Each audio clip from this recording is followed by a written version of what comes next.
Hello and welcome to another stream of Assassin's Creed Syndicate, continuing the Phase 1 Twin Perspectives playthrough as part of celebrating the game's 10th anniversary. Today is my split stream day of this game. I'll be doing this stream, then taking a break at a certain point, and then coming back with another stream later. Hey there, Lone. Thanks for the welcome back, dude. Welcome back to you as well, to another stream.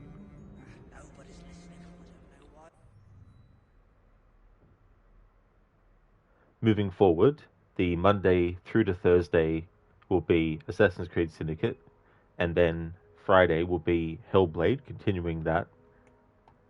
I hit a snag with that related to the Lore Stones. There was some weird programming thing, so I still need to actually go into each chapter and replay the chapter and then try and find the symbol, etc., etc. But hopefully I'll be able to finish that game on Friday, and then Friday would become Hellblade 2. And then on the weekends, going to be starting Splinter Cell Chaos Theory, Phase 1 of celebrating that game's 20th anniversary, doing a 100% mission ratings playthrough. You get a rating based on certain things that you did during the mission, so I need to make sure that I do those for every single mission. Hey there, Bear Suit. How's things going, dude? Thank you for the welcome back.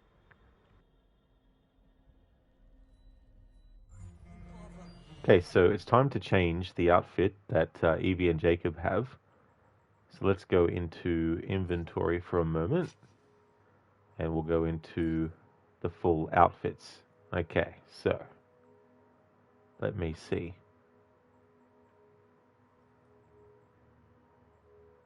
Those some I want to wait for. However, there's also some that I may as well take note of now. Okay, so let us have Evie wearing Elise's outfit from Assassin's Creed Unity. Add a French touch with the outfit of the noble Templar Elise de la Serre. Legacy outfits won't display equipped capes or belts, but the bonus they provide will still be applied. So this outfit gives you an increase in kukri damage by 10%. It's going good, Bear Suit. That's really good to hear, dude. Especially too, gearing up for Christmas. I imagine that it's going to be pretty hectic and getting things for people and stuff.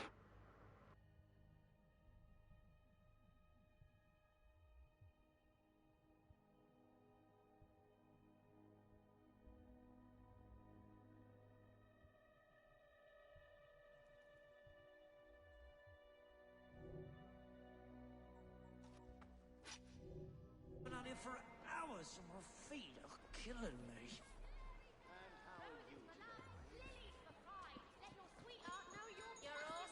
Come have a look! The finest goods and services at Get them knives up.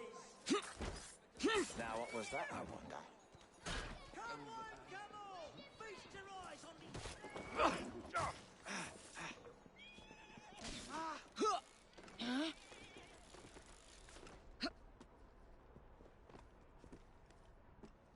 Bear Suit, yeah, that's for sure. It'll be nice to have a little bit of time off too, counting down the days. I bet, dude. That's really good to have something like that to look forward to. Then you'll be able to relax a bit as well.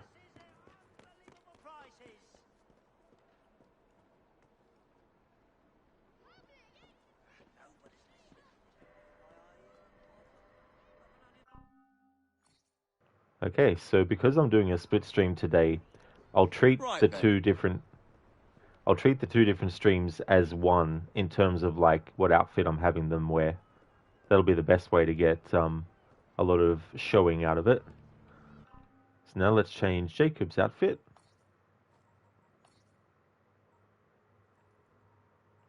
It's a shame we don't have Arno's outfit. That'd be good to have Jacob in Arno's outfit and Evie in Elise's outfit. Okay, let us go for something a bit flashy for Jacob. Dr. Daniel's garments. Ah, some finery of my design. I find the arsenic used to dye the ensemble heightens my brain activity. I hope you experience the same bliss, my friend. Increases voltaic bomb damage by 20%. this almost looks like, you know, what a superhero version of an outfit might be for an assassin who has superpowers. Hello there, AC. I hope things are going well.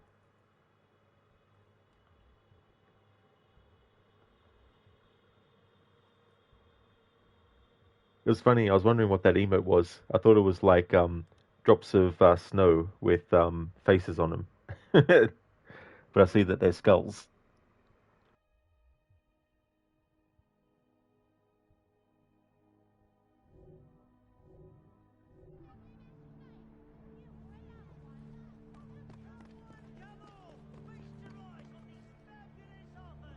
It would have been funny if this outfit actually changed Jacob's hair so he didn't have a hat, but his hair was sticking up.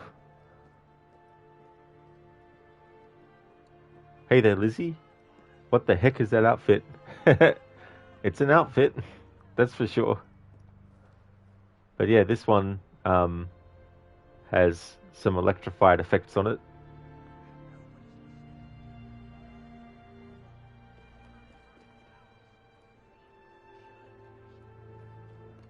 So I'll have Jacob wear this for 2 of the streams today. Yeah, bear suit.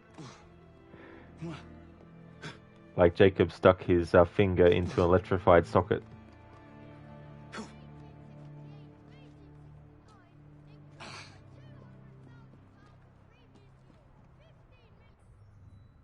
Okay, I think maybe today a more productive use of time. Take a break from cataloging dialogue, but see if there's some stuff I can do that's not related to too much of the main story.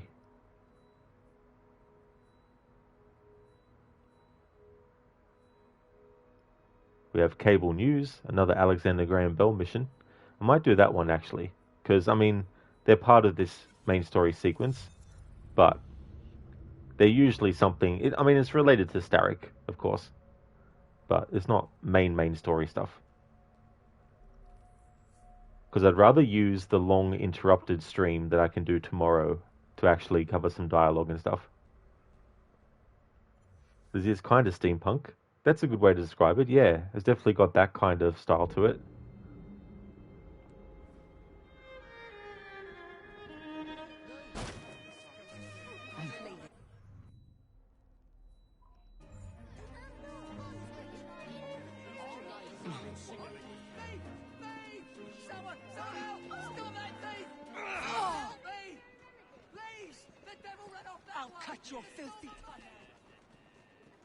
I like how the thieves actually talk smack back to you after you tackle them. Like, I'll end you. It's like, yeah, sure you will.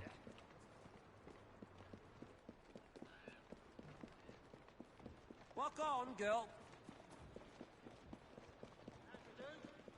What do you want me to do about it?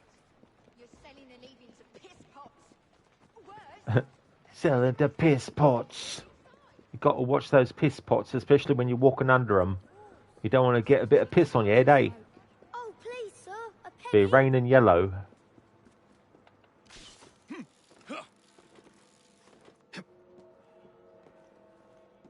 Imagine that someone has their piss pot and just throws it out the window, and you're walking by at the same time. Lone, thank you very much, dude, for the 3 stream streak. Thank you.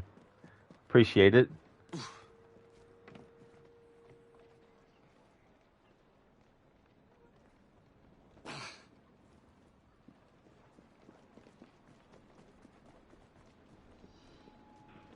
Cable news. Jacob and Evie visit Alexander Graham Bell and learn of a new memory. Yes, because Evie and Jacob are actually aware that in the future from their time period there'll be technology that will allow others to actually experience their memories. Yeah, good way to describe this. That's always stuck out to me. It's like you could say what it's about, like, you know, something like that. Hey there, Raid. Hope things are going well.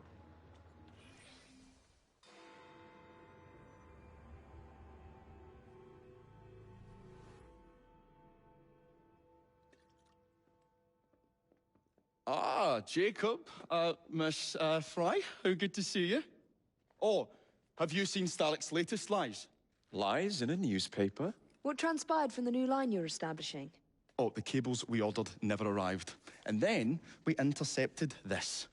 A message mentioning cargo seized at College Wharf. Then let's unseize it. Oh, wait. Another intercepted wire contained the recipe for a powerful hallucinogenic serum. I've adapted this dart mechanism to work with your bracers. Alec, you're a genius. Well, that patently is untrue.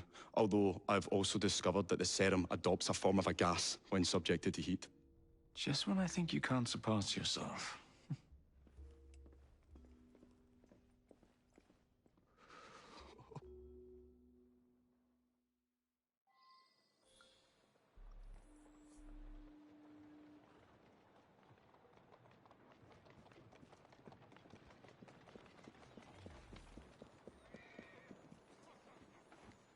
Oh, look out, Blighters. He's got a broom. You don't know who you're messing with. Never mess with a civilian in these games with a broom. They're deadly.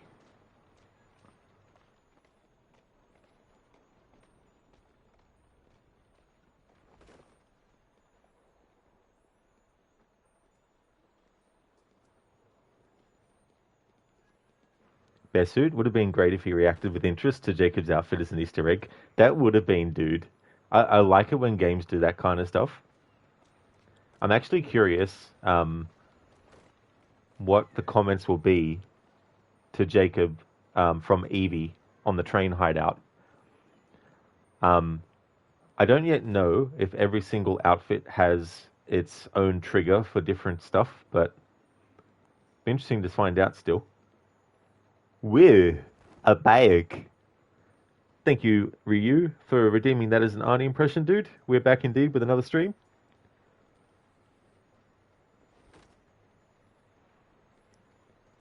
Raid, if it were Ezio, that broom would be a weapon of mass destruction. It definitely would be. Be able to destroy the toughest opponents.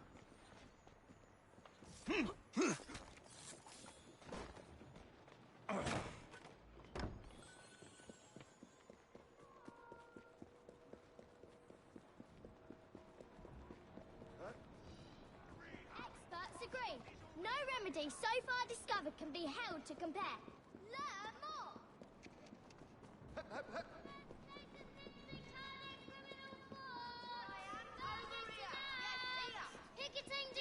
I'm here, over here. Yes, here. Come here, buy this, eh?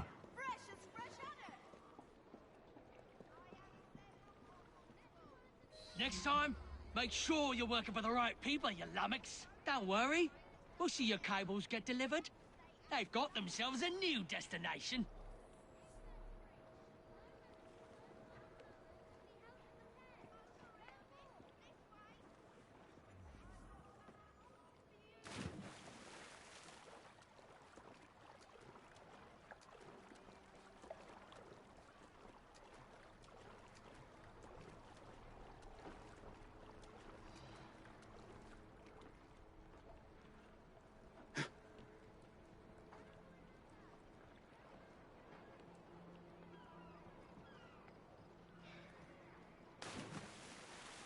Just thought I'd check to see if there's any dialogue from the rooks, but there is none.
I'm your man if you Jacob, need me. if you need me. I've half a mind to take you home and feed you to me dogs. He's hiding a spine.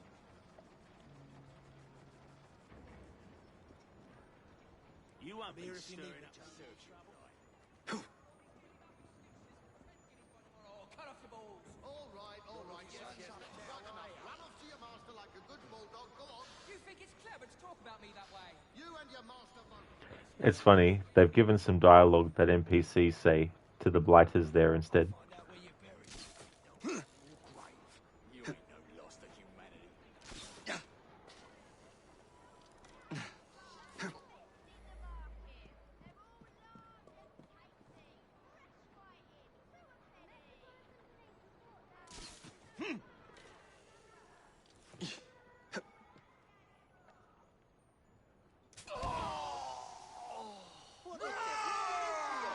That's close enough.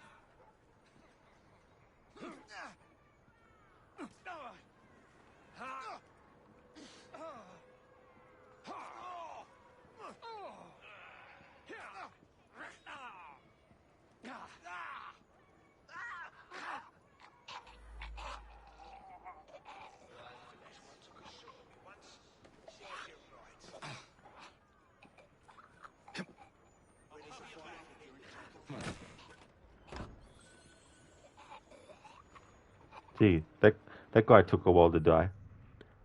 What an overly dramatic death. He may as well have also just been stopping for a moment to see if anyone was actually, hearing him or seeing his performance, and then if they weren't, he would continue on until he finally died and gave up because no one was paying attention. Lone, you gotta head to bed, Rod, but I'll catch you in a few hours when you have to get up for the boiler to be serviced. No worries, Lone. That's definitely understandable.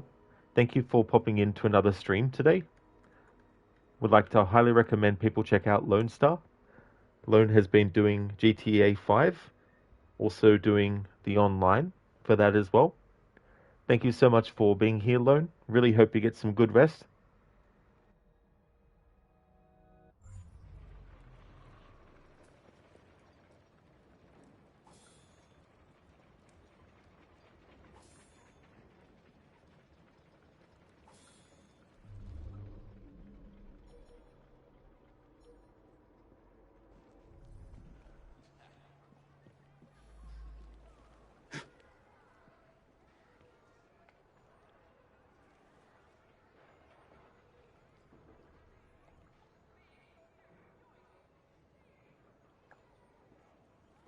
That's all good, Lone, for the shout out.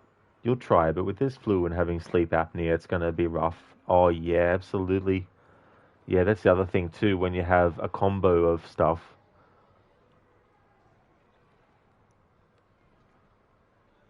It's bad enough to have one thing that's causing problems, but to have multiple on top, it's just like, seriously?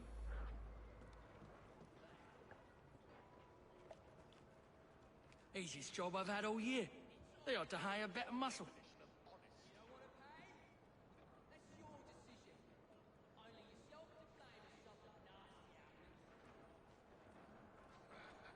I hear order for this one came down from Steric himself. We should slit their throats. Don't want them giving descriptions to the blue bottles.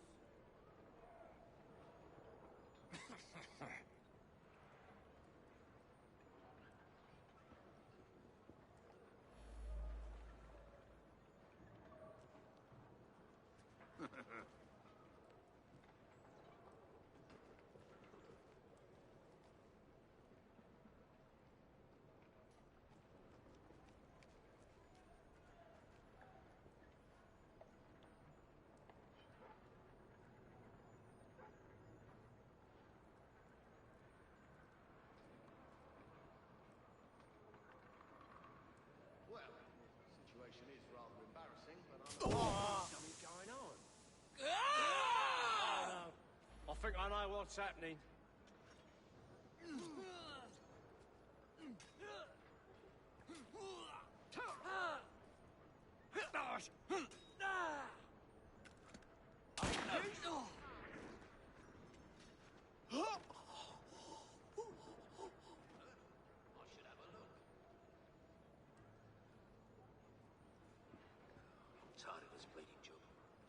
a moment's rest. And that's when you haven't got the law breathing down your ruddy neck.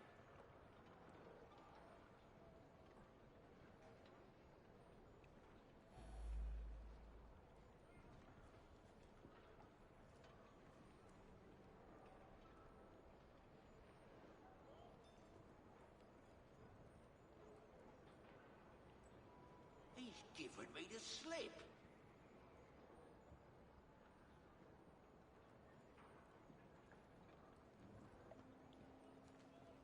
Thought I had him. There's someone playing tricks on me.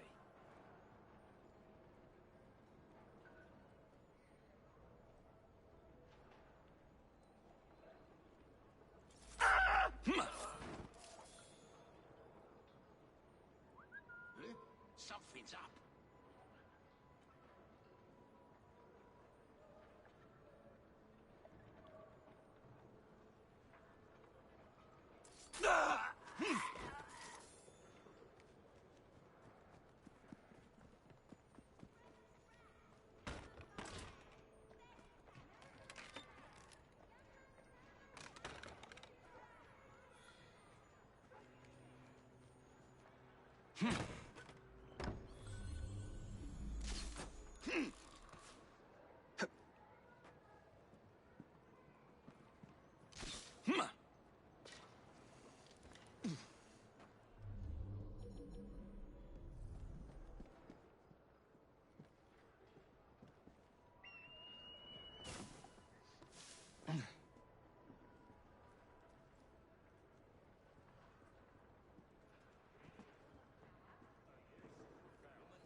Thought they'd be better than that, though.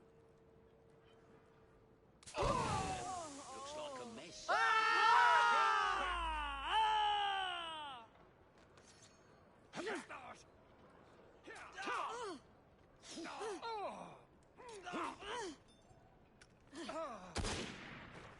I'm mad as hell! Watch your step!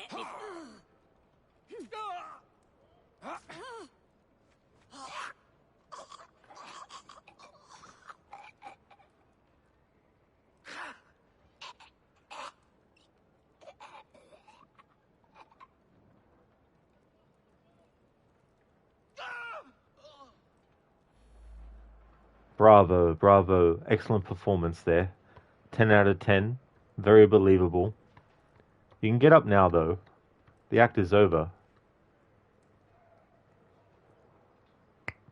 Wake up.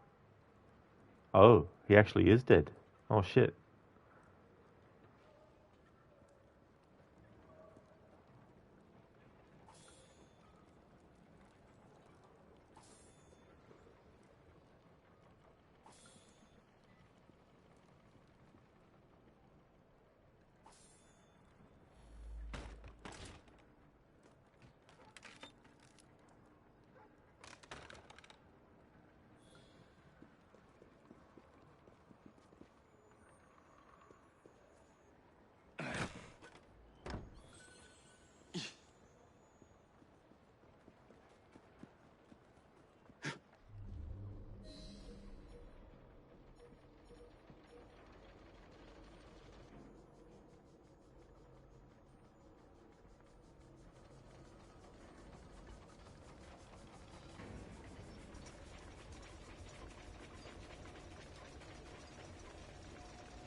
Closer!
Trouble on the docks, lads! We need to get this load to Starrick now!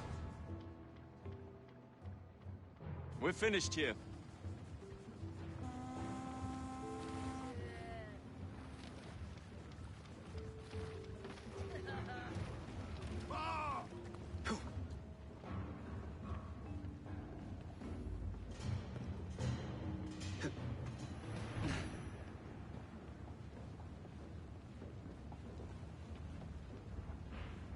Up there! You see? Up there! You Stop see while him? you can! He shouldn't be here!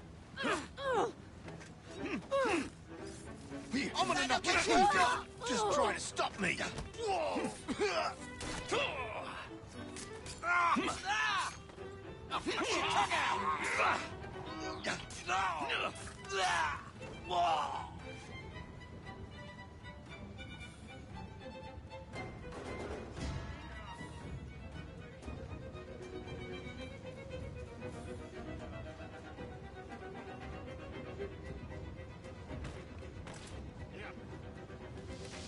Poison.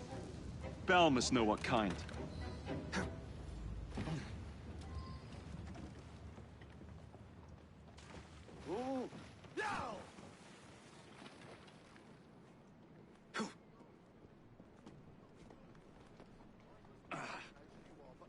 Always find a way, as long as you're by my side. Walk on, my beauty.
Time to shut your gob! I'll have your tongue!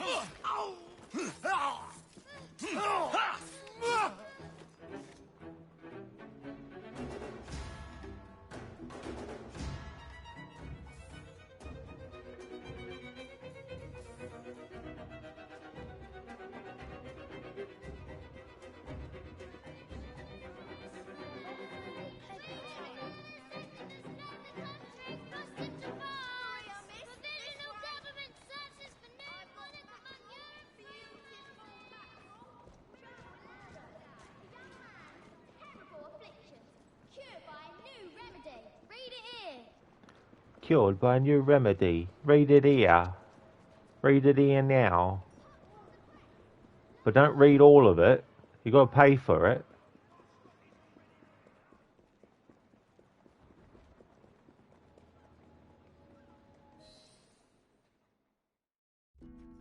Oh, careful there, Mr. Bell. Every worthwhile endeavour is fraught with dangers, my dear friends.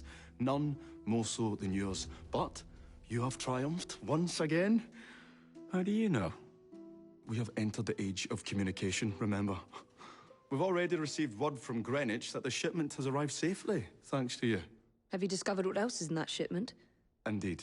I'm afraid that Starrick's poison has found its way onto the open market. If he believes that will stop us, he is mistaken.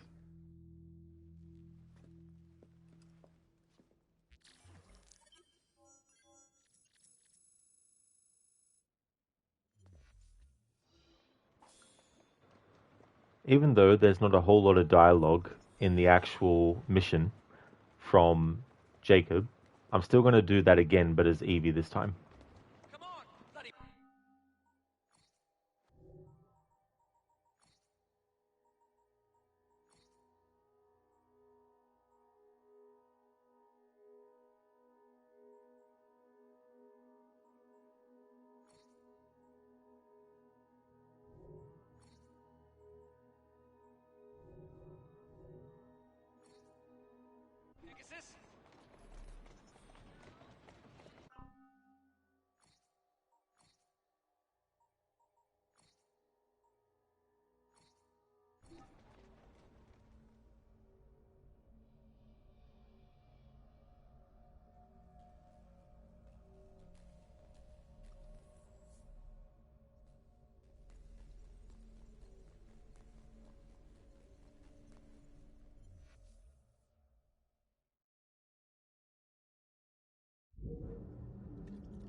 When there's cutscenes that have both of them in it, there's no point in watching it twice. It's more about the dialogue in the actual mission itself.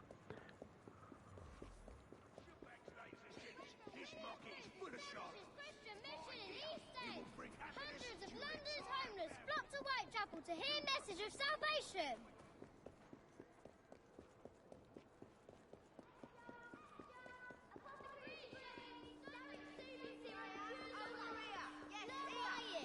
Look at this fresh, beautiful fish. Beautiful trout. Fresh as fresh as Next time, make sure you're working for the right people, you lummox. Don't worry. We'll see your cables get delivered.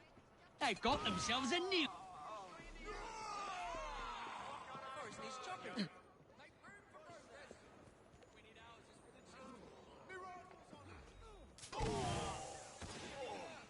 I'm not working another bloody second.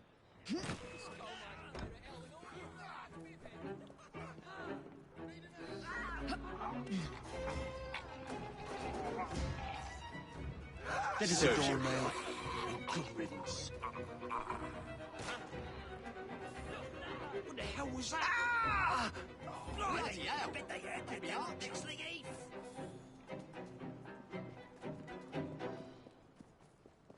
I'll find out where you're buried and dance on your grave. Oh, I'll smash your face in. How it's done. I think this one took a shot at me once. Serves you right. Serves you bloody well right. Easiest job I've had all year.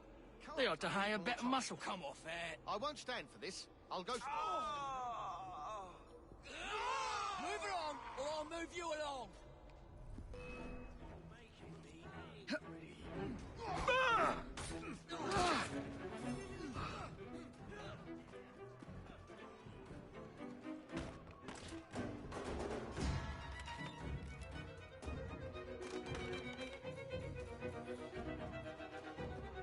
Stop her! Sod it! Let's...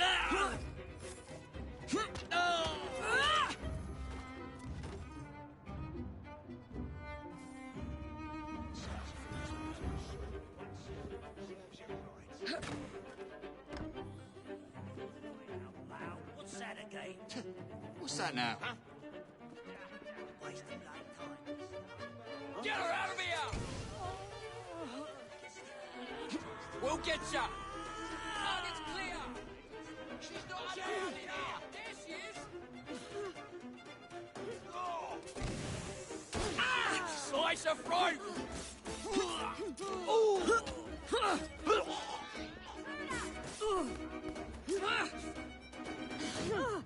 You're mine!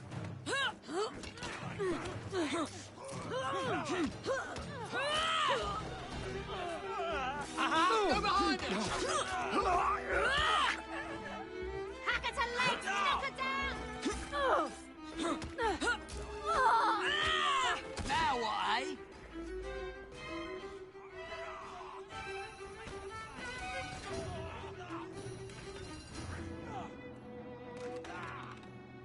That is a doornail.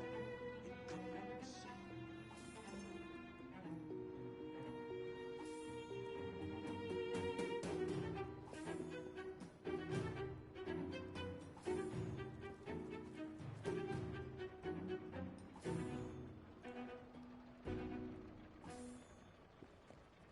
Show me what you got.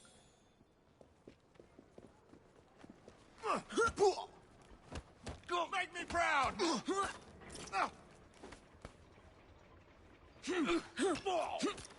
Oh, she's quick. You got to overpower her.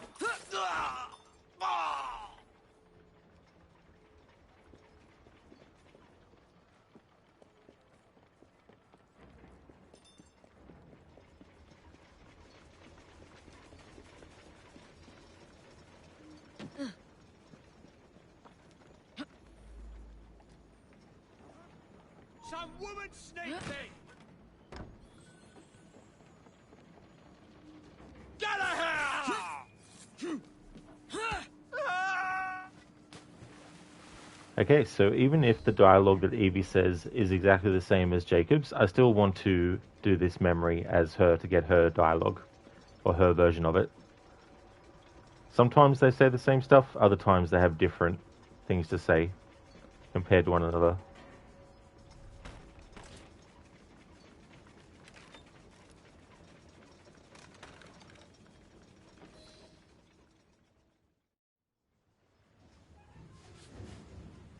There's trouble on the docks, lads! We need to get this load to Sterrick now! Thank you.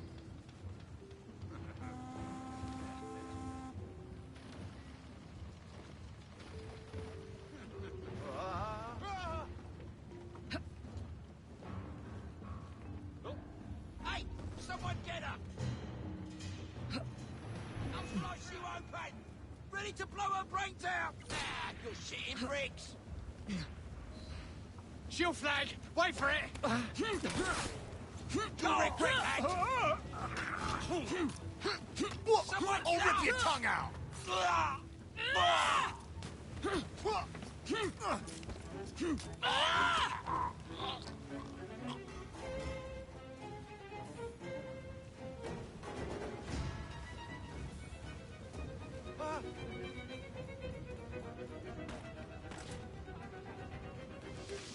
Poison. I'm sure Mr. Bell will find this most interesting.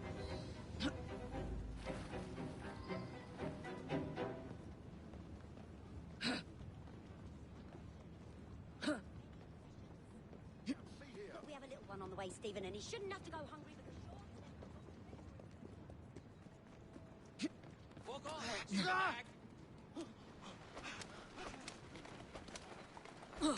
Come on!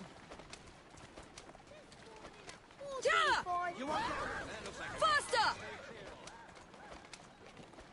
Come on! Move it! Faster! before you hurt somebody. Move it!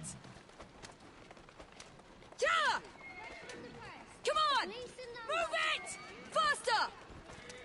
Come on! Yeah! Come on! Move it! Faster! Easy, easy.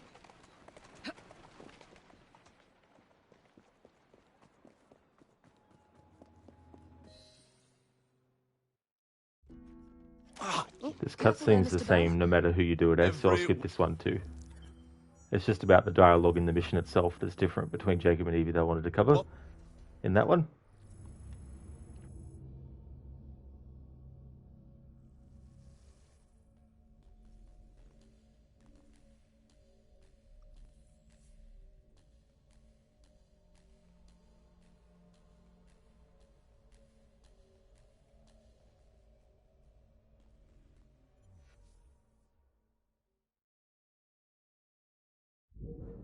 Well, what do you want me to do about it? You're selling the leavings of piss pots. Worse, because it makes people disappear inside. I am trying to make my living. This panacea of yours would cure his lethargy.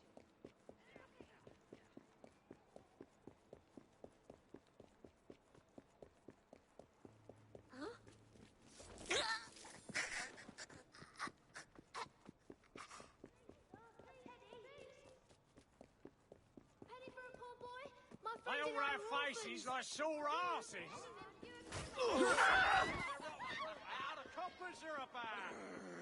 You won't find better. The This is very, very bad. That would be a very bad idea.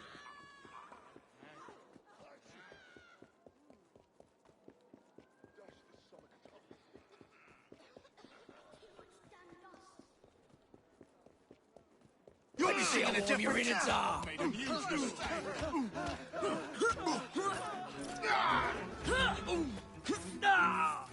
Don't go easy on her!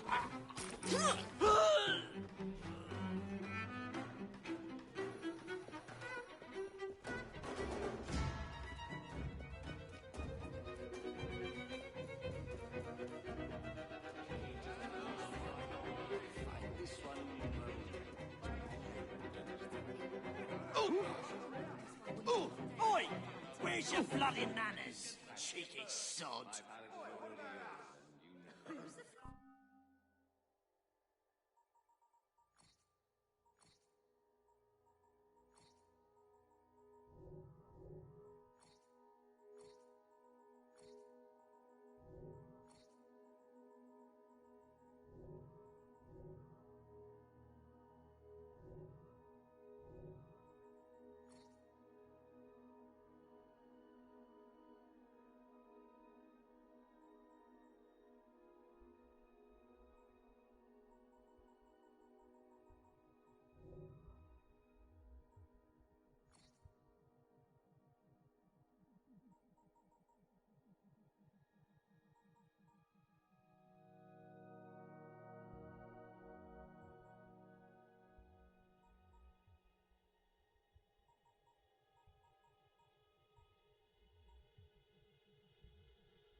Okay, so let's get the gang upgrade. Little Rooks. Children are the best thieves in London. When using R1 to interact with them, they'll give you better loot items.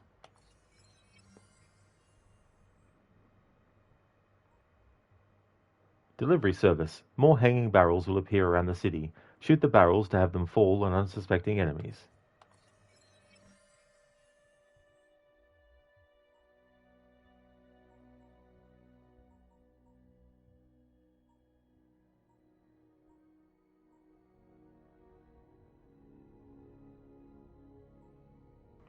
Carriage sabotage.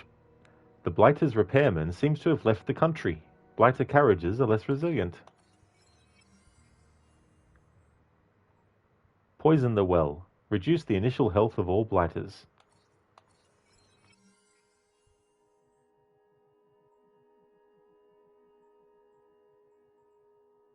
And we'll give the Rooks some training. Rook Training 1. Rooks receive basic combat training. They are now level 5. Press R1 to recruit them.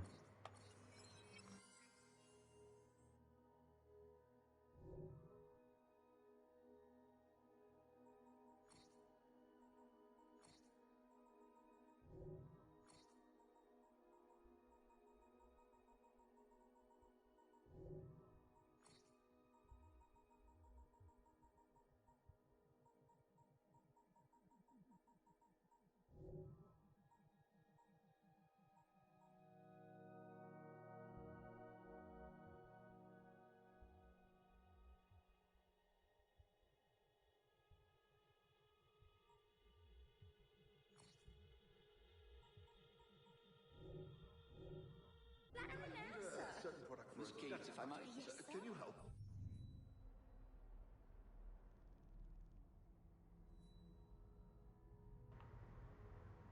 Alright, let's do a check on the Train Hideout for any dialogue related to these outfits that we have Jacob and Evie wearing.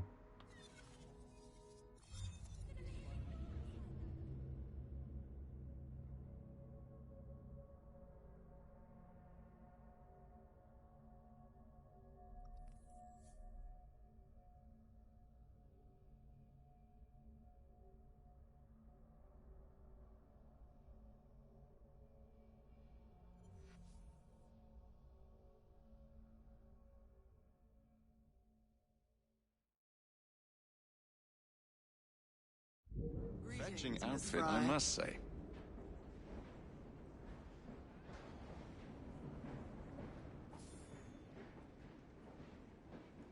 Alright, so that dialogue Jacob said about Evie's outfit is something that he said before.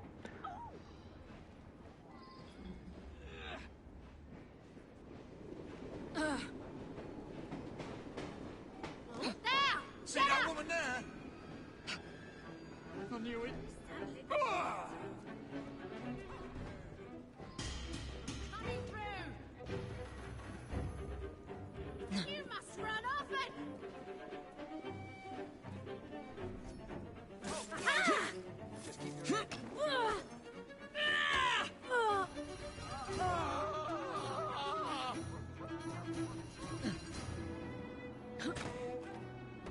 What you're doing?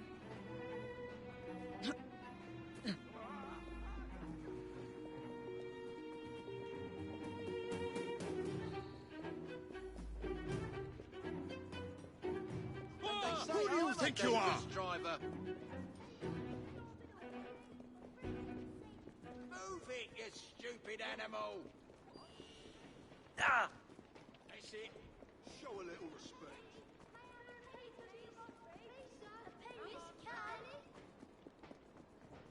I think I've begged myself horse. It's those cheap cigars you smoke. Oh, please, sir. A penny.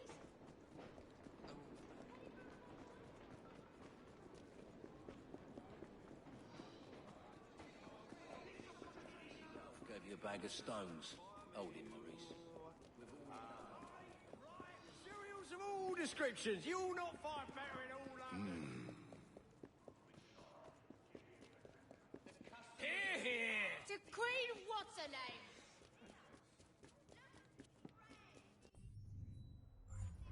Alright, just to do a test, let's go and change Evie's outfit to one that we can change colours for.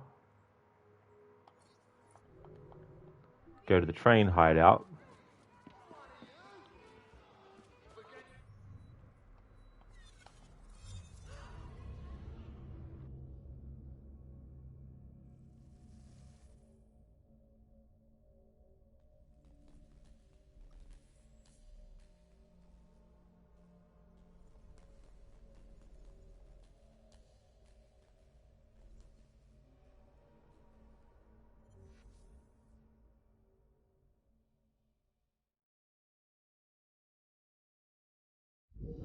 Sorry to be frank, old girl, but your outfit looks a bit tatty.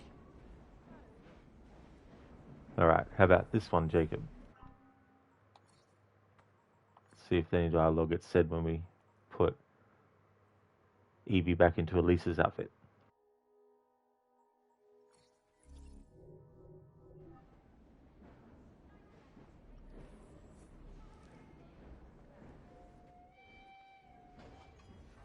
Ah, a solid oak cane. Good for putting a bit of stick about.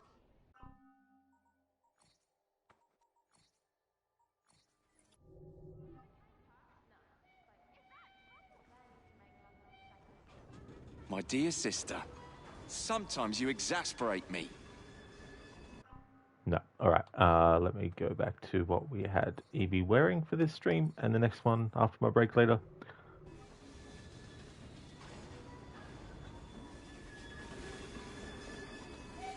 Okay, so Jacob's outfit that he's got on is pretty outlandish by comparison.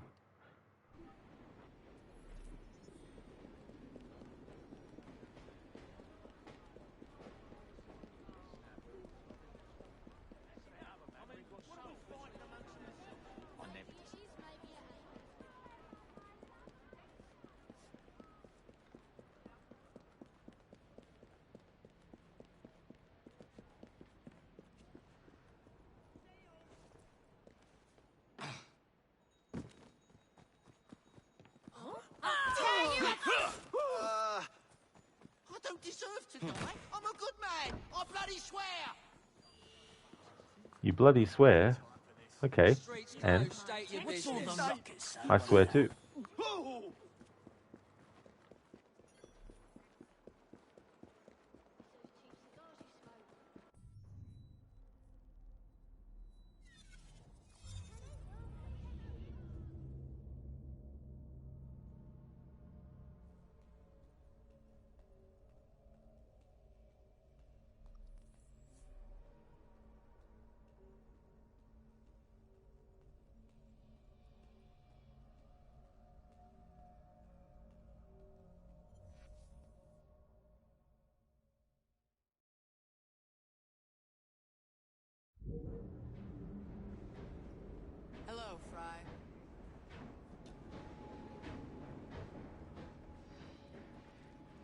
I hope you've sharpened that blade, Jacob.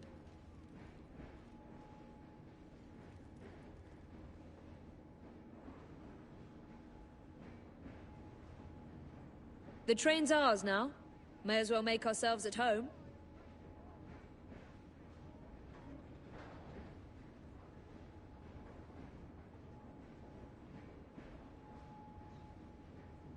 You're looking in fine fettle, Jacob. Alright, so nothing about this outfit.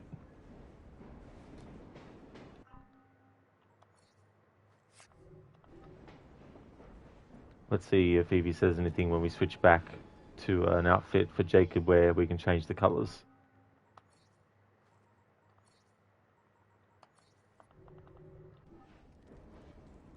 We need to do something about your outfit. Alright, so she commented when we went from the outfit that you can't change the colours for to one that you can.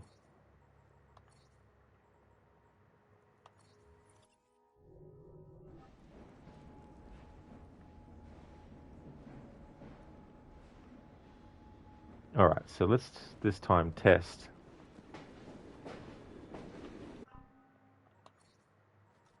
having this other outfit on temporarily already, and then switch to the other one in front of Evie.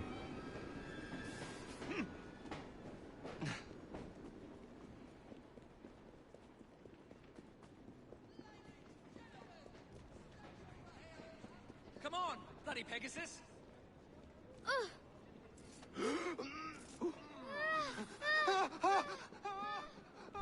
Crikey! Where in heaven's name? Where the fries hiding out? That's very funny. Do it.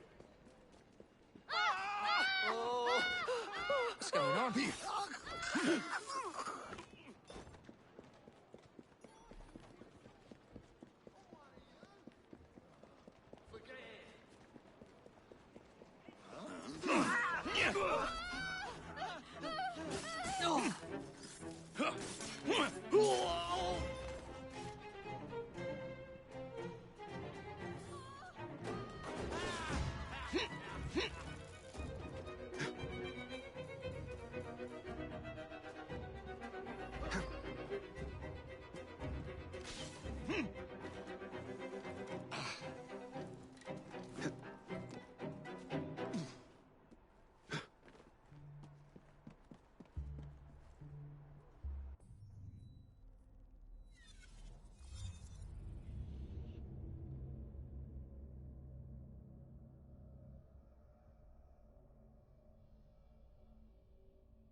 Fry, a pleasure to see you.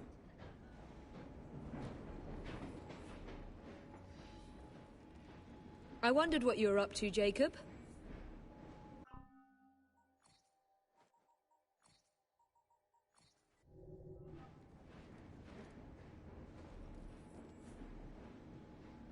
Careful with that blade, oh brother of mine.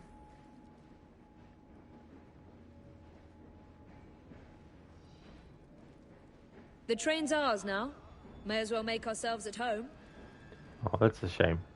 Okay, so there's nothing that gets said about outfits that have some kind of, outlandish look. What could be happening?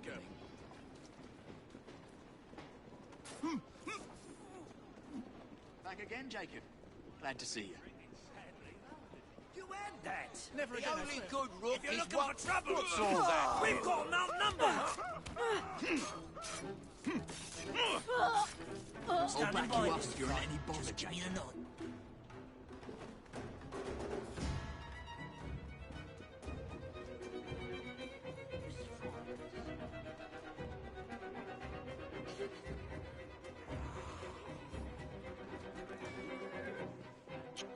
Trot now.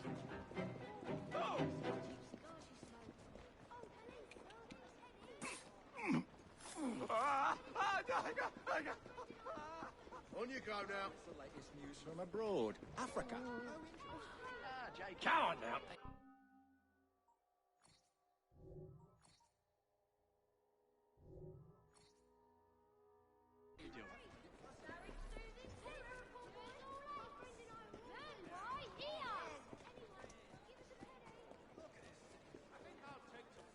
Like a duck to water.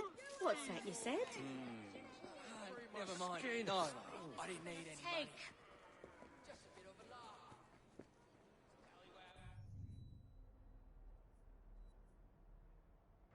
Alright, let's do another mission that isn't a main story mission, or at least one that doesn't have any major importance in terms of like missing main narrative stuff.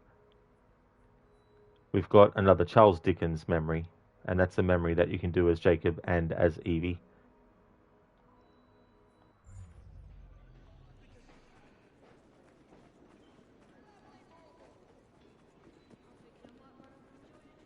Give us a kiss. That NPC fighting, he's like, give us a kiss. It's like, I think you're in the wrong competition there, mate. It's not a kissing competition, it's a punching competition.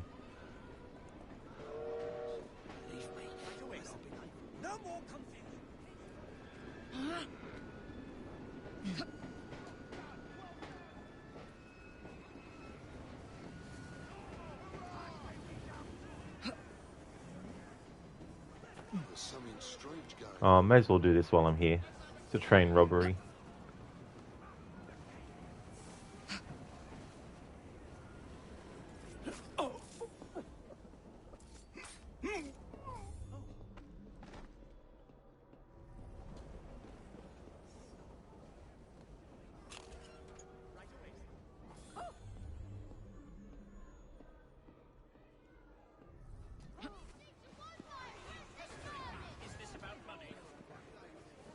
What is that? Oh! Oh, this is gonna get rough.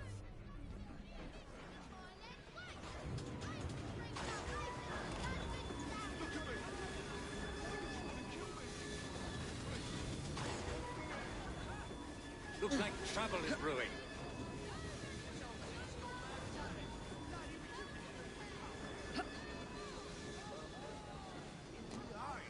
Because of your venomous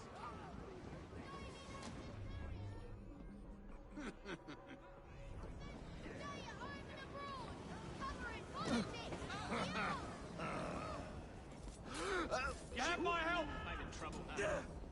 Ready to fire now! Knock her dead!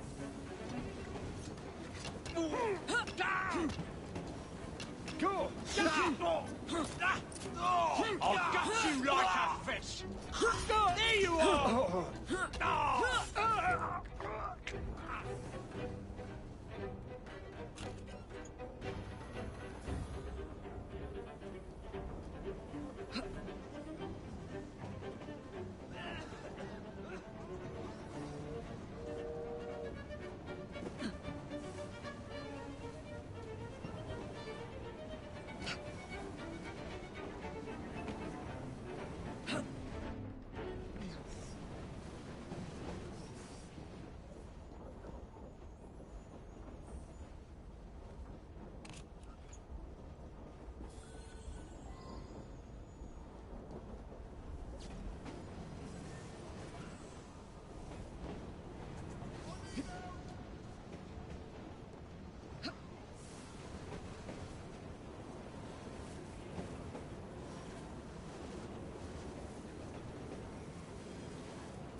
I've got to increase the associate loyalty level with Ned anyway, so I may as well have done that while I came across it.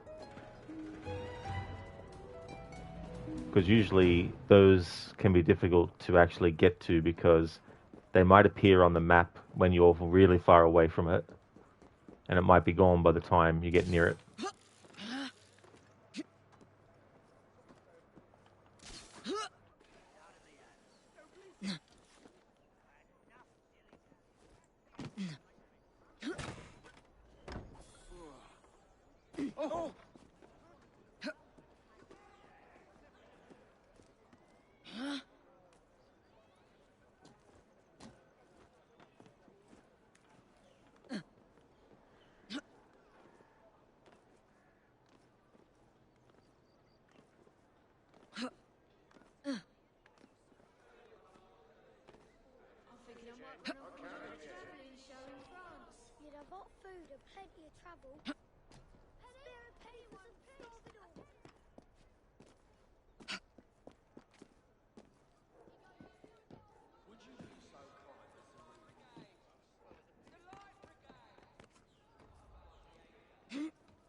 What's happening here? Try that again, I dare you. A bushel, I think. Please, I need help. Just a little generosity. Why do you all ignore me? Anything I should know about? That's for you. Well done. Right there, miss. Is that you said? That's not to say you both have to be unfaithful. Come off it. It's true. Walk on, girl. That's it. Come on. You might want this. Yeah. Thank you.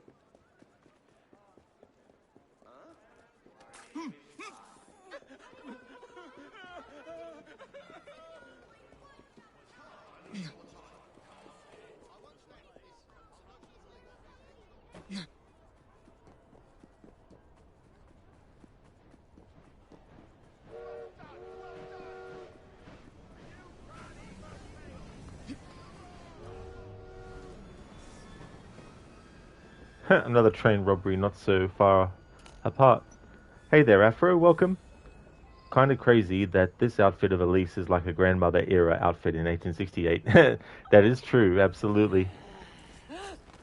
That's the thing about so much stuff. What was once considered highly fashionable ends up being considered terrible.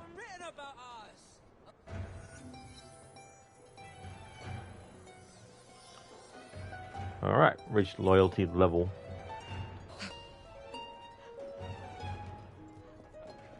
How's things, Afro?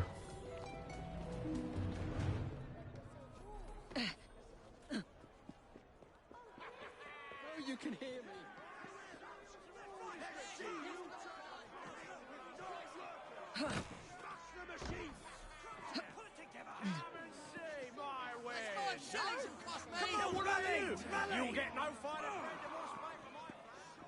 You'll get no finer bread what's baked from my flour.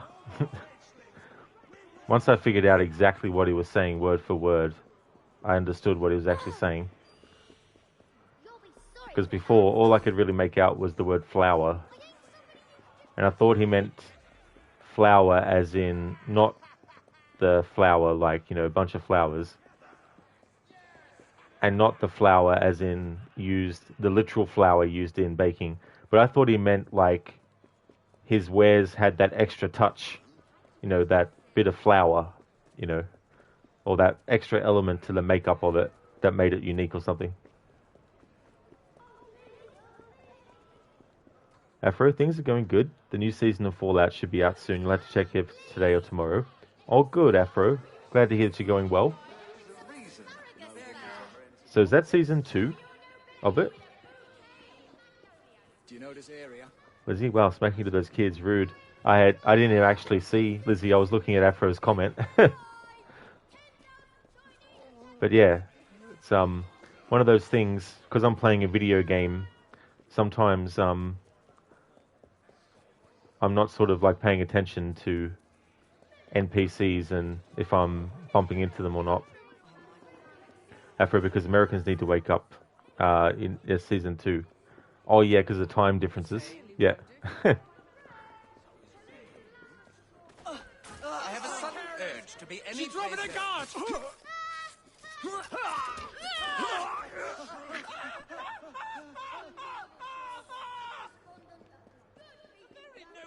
Nobody gives a tinkers these days. I mean, it's like anything. In my life have I been treated so unjustly.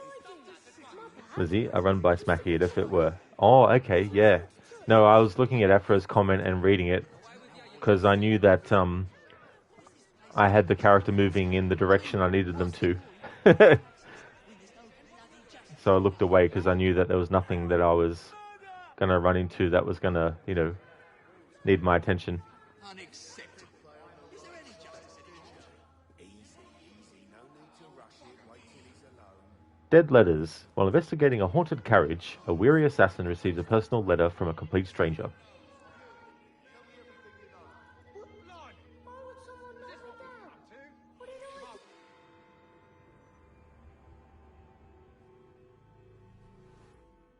You seem tired, friend.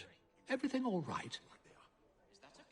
There's always too much work to do. Today's Ghost Club investigation involves a carriage. It's said to be covered with gold leaf, dazzling passers-by when the sun shines. Naturally, it's rumored to be haunted. Now let's see if we can find it. Huh, look around. No one gives a cuss anymore. Dead.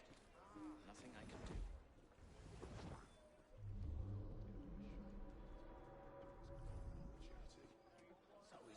These letters never reach their destinations.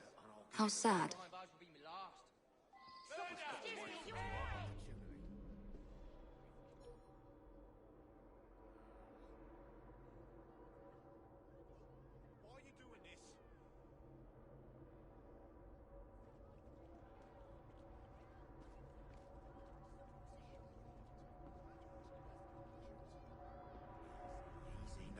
The Royal Mail coaches vanished when the post began to be transported by rail. When he is, we'll make the bastard pay.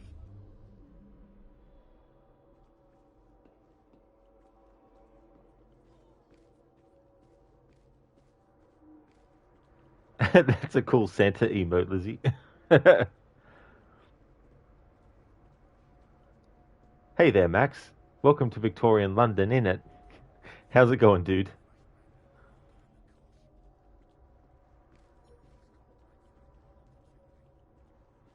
Towards the river. Cut a snipe.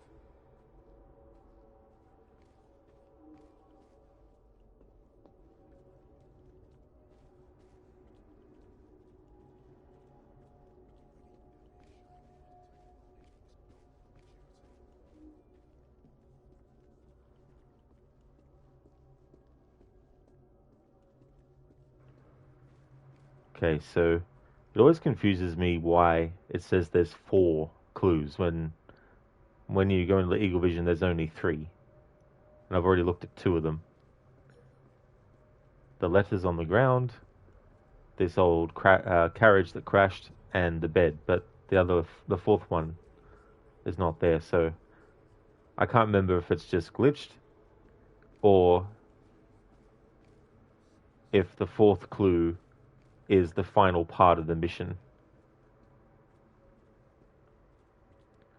Max, Victorian period in it. It sure is. Or GTA London, 1868.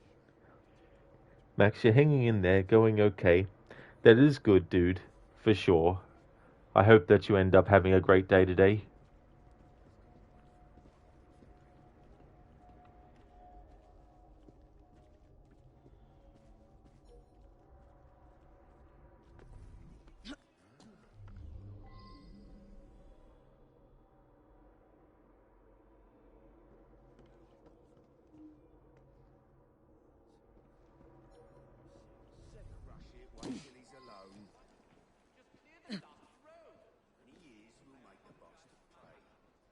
Oh, I'd rather enjoy a sit-down, but duty calls.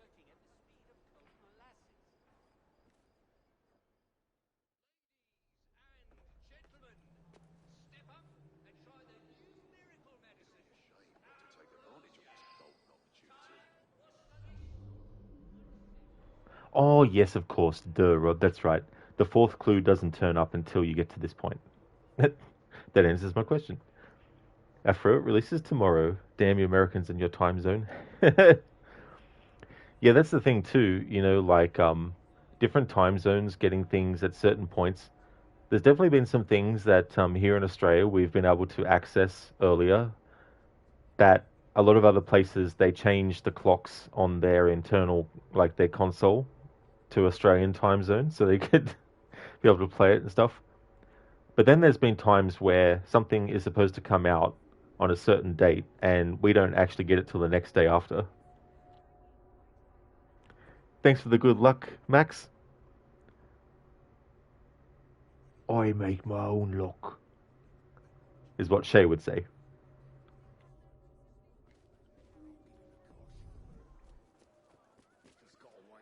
That's curious.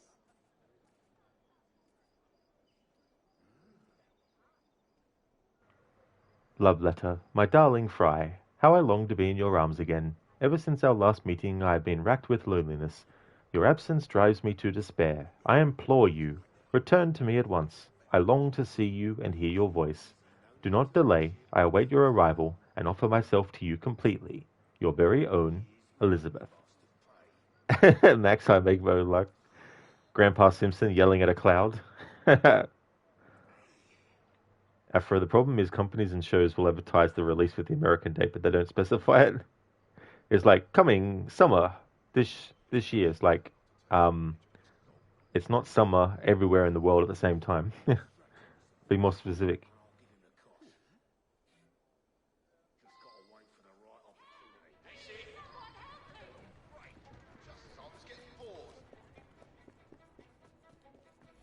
Now, what could that be?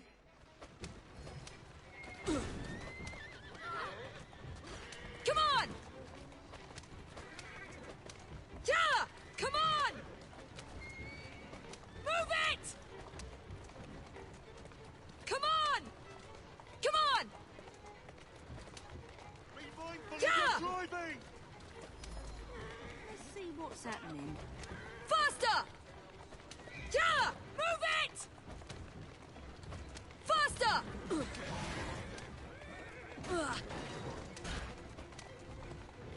Come on! Faster! Yeah! Come on! This car's out of control! Move it! Come on! Please, someone help me! I have been torn from my home and family by these villains! Move it, you stupid This will not work, sir! You may kidnap me, but you will never have me!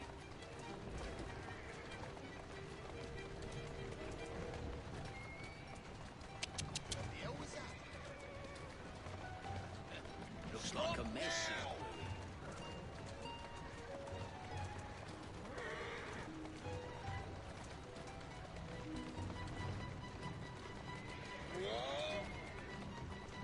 There you are. Stop now! Atta girl. Faster!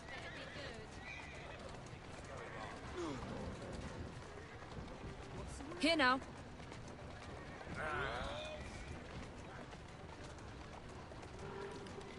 Go on. I'll report that carriage! 5 minutes, please.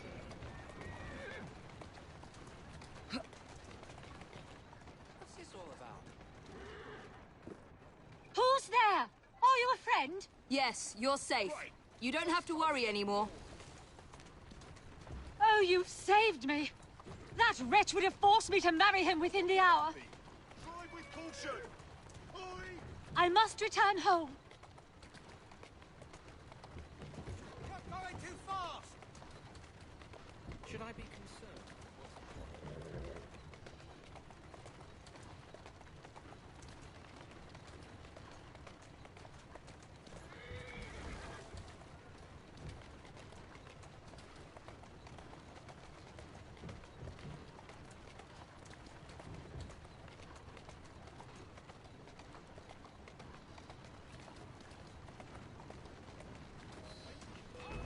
On you go now. Oh, his accomplices will surely murder you. Quickly, we have not a moment to lose. Of course. You're asking for a... Move it! Easy now. Ah! Yeah! Watch it! Come on! Oh, now! Out of my way! We've lost them. Thank you, you have been a great help. Will you please take me home? I owe you my thanks. You have gone to a great deal of trouble for someone you don't even know. What is your name? Evie Fry.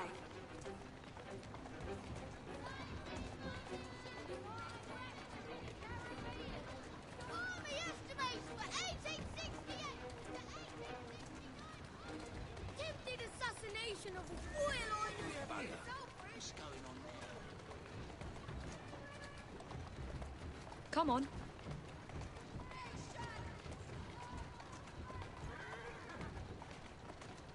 There you are. Slow down or you will be punished.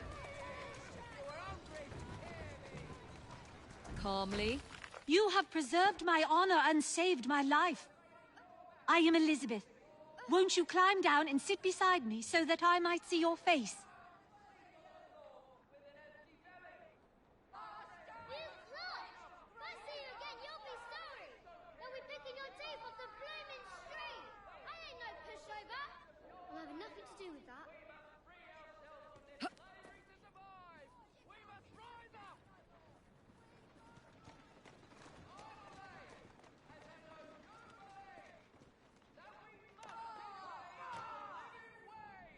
Where is she? A cry for help. My dearest Mama and Papa, by the time you read this, I shall likely be dead. I cannot marry the Marquis, for I love another. I must escape this brutal tyrant, but I know that if I do so, he will hunt me down. I am so afraid. I love you. Goodbye. Your daughter, Elizabeth.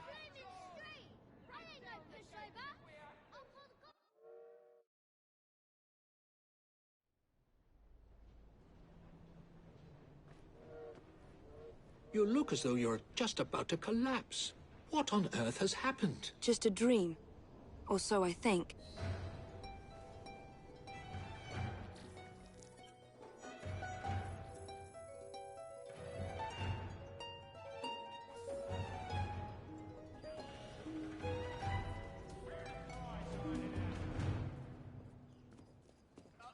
Lizzie, what the heck? Yeah, that was an interesting ghost story that happened. The ghost of the lady who was kidnapped in the carriage, and it seems like a recurring kind of like, event that they're suffering through in the afterlife. Either that or Evie was just dreaming, and there's something different about the carriage that's not related to that. Now that we did that as Evie, it's time to do that as Jacob. Some of the dialogue that Jacob says compared to Evie might be the same, but there's also stuff that they say that's different.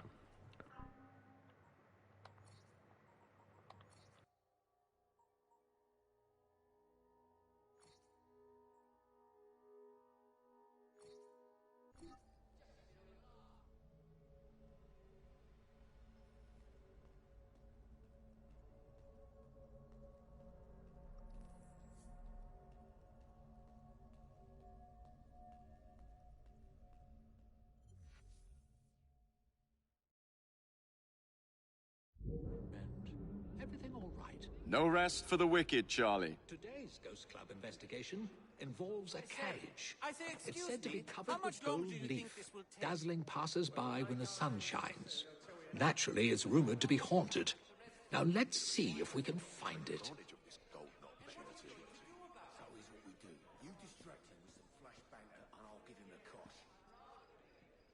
Dead letters. For me,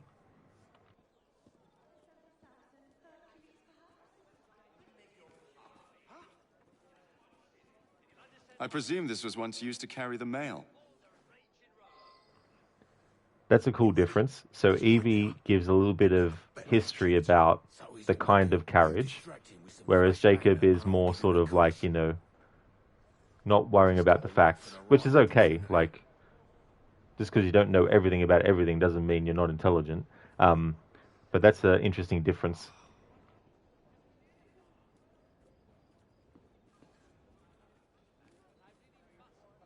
Oh, that actually looks remarkably comfortable.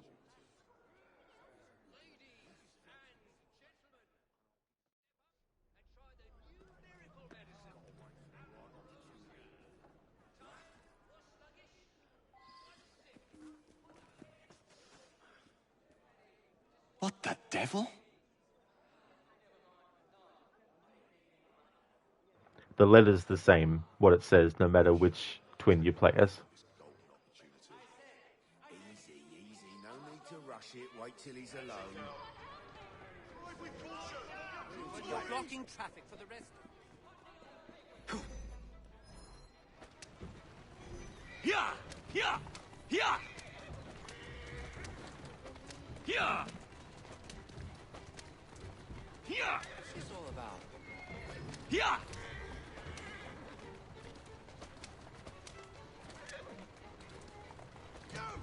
Slacken the pace! The hell is all that about? Yeah! Yeah! Yeah! Slow down! Yeah! Yeah! Please, someone help me! I have been torn from my home and family by these villains! Where you? This will not work, sir! You may kidnap me, but you will never have me! That's it, girl. Slow down.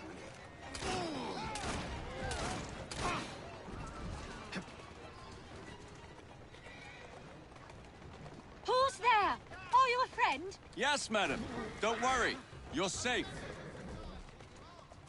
Oh, you've saved me! That wretch would have forced me to marry him within the hour. We have 5 minutes of peace. I must return home. Right. Just as I was getting bored. Yeah! You're going to... Yeah! Yeah! Yeah! Yeah! Onward. Yeah! What's this all about? Yeah! Yeah!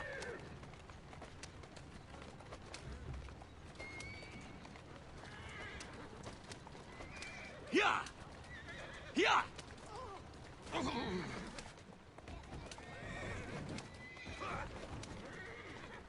Yeah! That's it. Yeah! Yeah! There's something going on.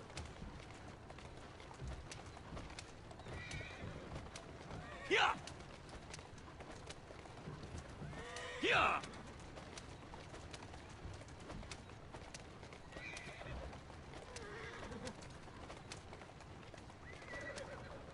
Yeah! Yeah! Yeah! Yeah! Oh, his accomplices will surely murder you. Quickly, we have not a moment to lose. Right you are, miss. Slow down! What the hell is that? Yeah! I can hit him from here. Hit me! You'll pay for that.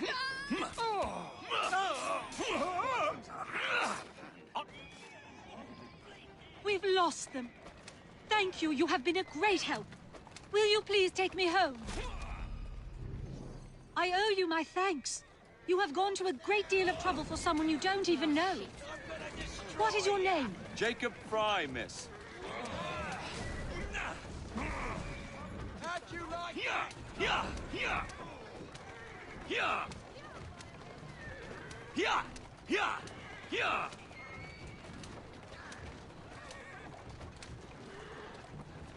Yeah! Yeah! Yeah! Yeah! Yeah! Yeah! Yeah! Yeah! Yeah! Yeah! Yeah! Just as I was getting bored. Yeah!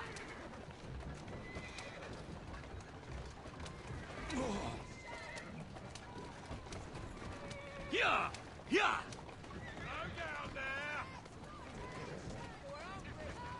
Walk on, girl. You have preserved my honor and saved my life. I am Elizabeth. Won't you climb down and sit beside me so that I might see your face? Miss? Where are you?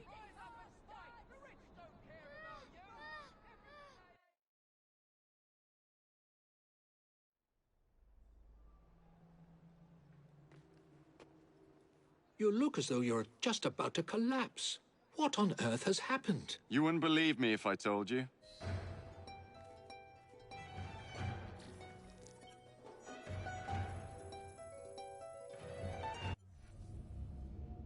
There we go, and that's that done as Evie and Jacob.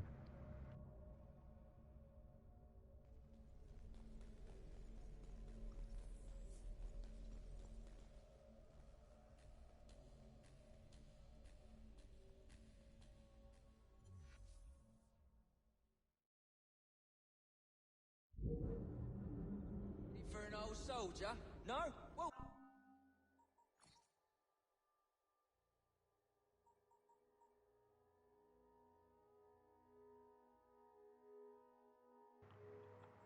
Okay, we have a Jacob only skill. Defense 3. Jacob takes less damage overall. So that's a skill that Evie can't get.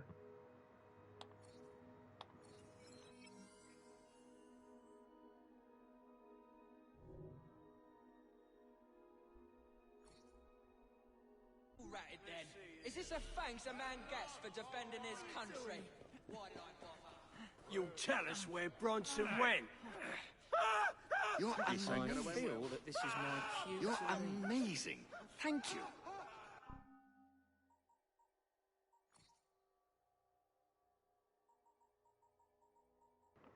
And here's an Evie only skill. Stealth 3.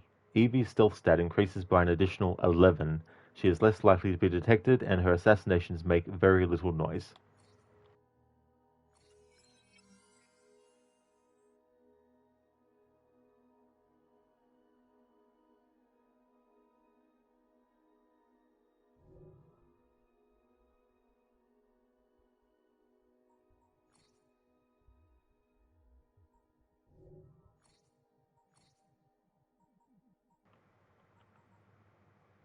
Alright, so let's get the medium dart pouch upgrade. Craft this item to increase dart carrying capacity.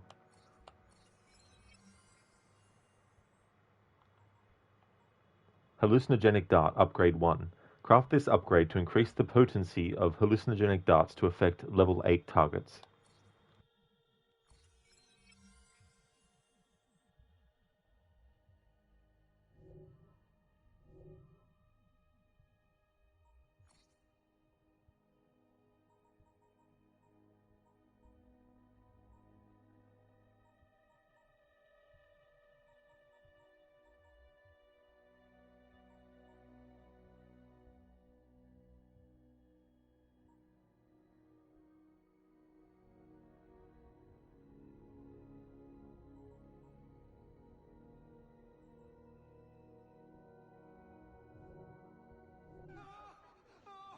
Penny for an old soldier?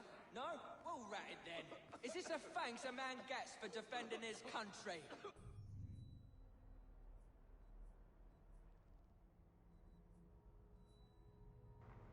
Okay, so the next Charles Dickens memory is 50 Berkeley Square, and the suggested level for the mission itself is level 4. The borough that it's in, though, is suggested level 8. I kind of want to structure this playthrough so that in terms of boroughs, I'm focusing on wherever the main story puts the characters at the time.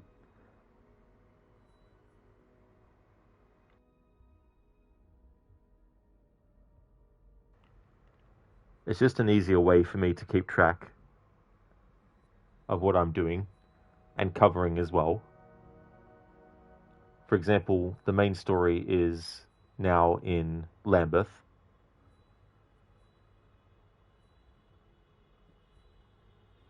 And we got a lot of these gang strongholds to do and all that kind of stuff.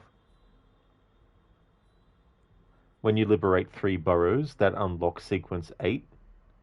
And that's also when fast traveling to the train as Jacob has him say the immortal classic dialogue, "A letter for me." But if you travel to the train as Evie, she says something different. And so when we get the 3rd borough liberated, I'll get her dialogue. And then for the rest, we can just do Jacob fast traveling to the train hideout.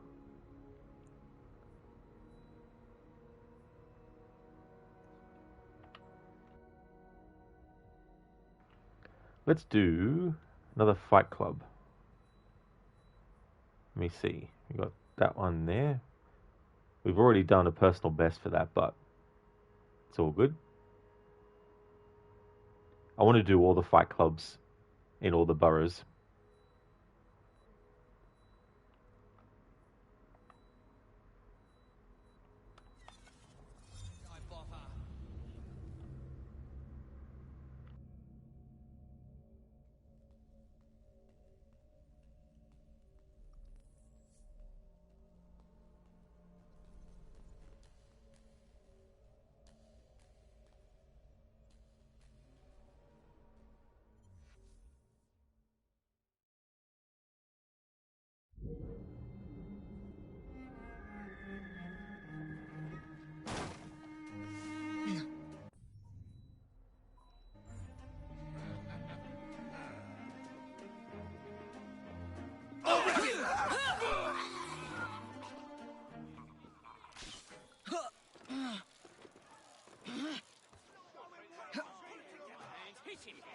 Hit him! Yes! Yes! That's good!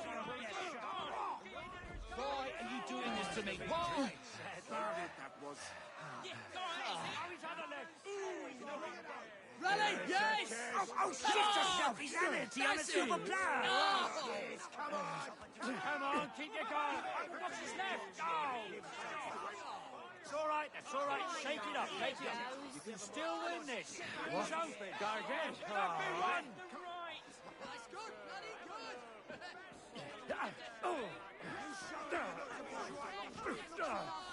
Classics. Yes, yes, yes! For brutal baking! Oh, excellent. Maybe you can help draw in a bigger crowd. Hit him! Yes, yes, that's the one! You can't be far.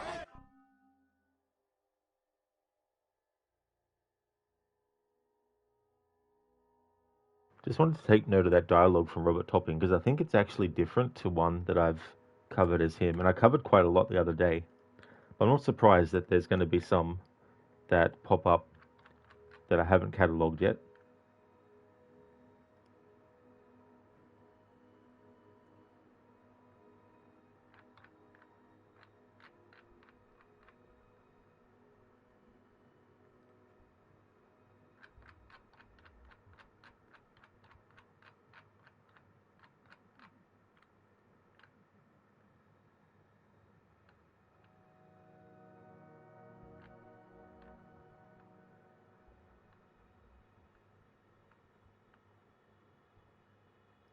Yeah, hadn't heard that one before.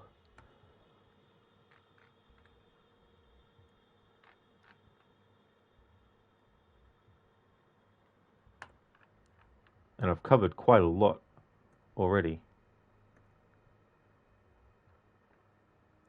So what I've covered with him is, you look like you could use an adventure, sign up for a little fun. Bored out of your mind? How about a nice clean fight? How about a challenge? Don't be shy. My mum says shyness doesn't get you anywhere in life. Come join our underground fight club. Don't worry, we won't tell the coppers. Anybody fancy a challenge? You there, think you can challenge some brutes and fight your way to the top? Step right up, only the best of the best. Ha ha ha, I knew you'd come. Oh, you've saved me from a life of boredom. Inspiring. I hope you'll grace our presence in the ring again. Who else will take on our champion to be? Incredible match. Come again sometime, you hear? Anyone think they can take out our feisty competitor? I hope to be like you when I grow up. Who has guts enough to challenge this beast in the ring? What a spectacular fight, milady. Cheer as loud as you might for our new champion. Hooray! Finally some real talent. Who's our next lovely thickhead? You are a champion. Yes, indeed. Bring out the next contestant. Delightful. Absolutely delightful. Which brute will be our next contestant? Incredible. Well done. Which brave soul will enter the ring next? Those brutes will be sorry they crossed you. Who else will take on our champion to be? Hang on.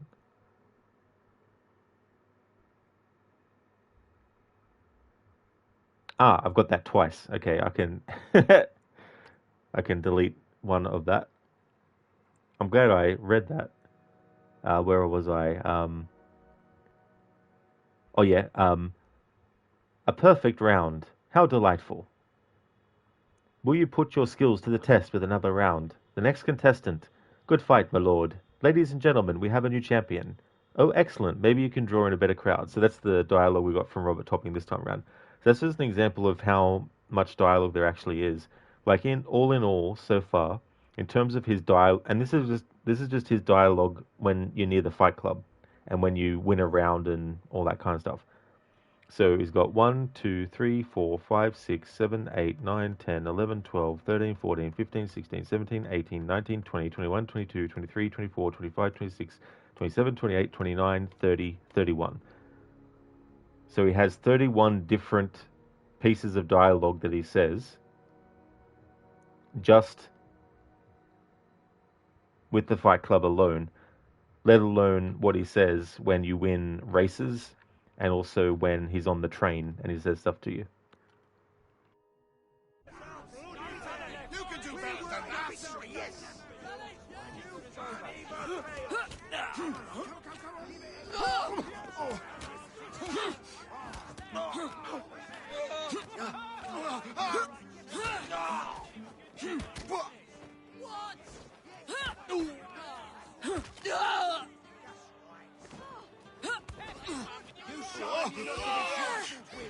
Those brutes will be sorry they cost you.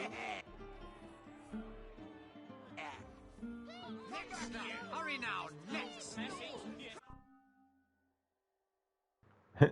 Next up, hurry now. Next. Another new piece of dialogue from him. Move it, move it. Oh, they'll jump.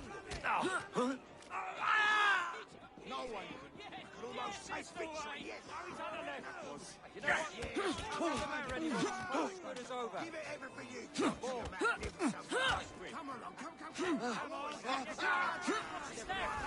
Get back in here. Don't just attack her one at a time. Delightful. Absolutely delightful. Think they can take out our feisty competitor? My grand's got bigger bollocks than you. Run her through.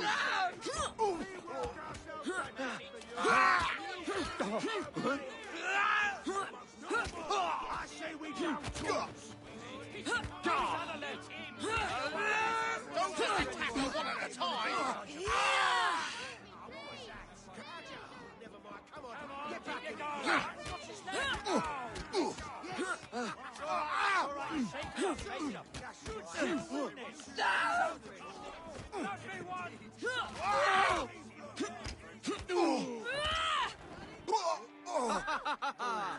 A perfect round.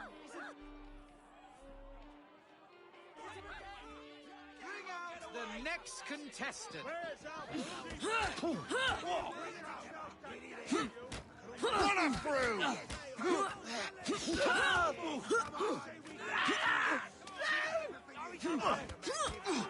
Break a bone.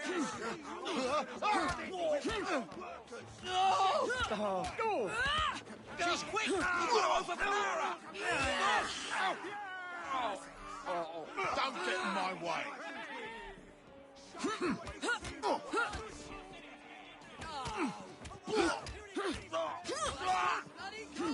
Knock her dead.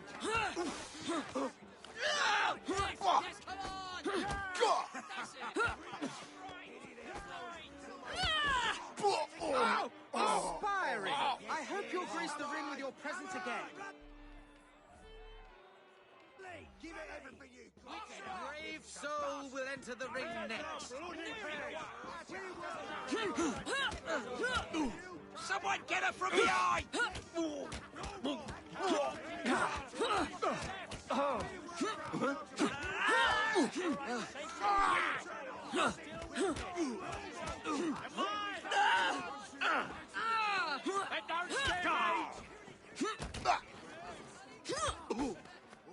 can do better than that.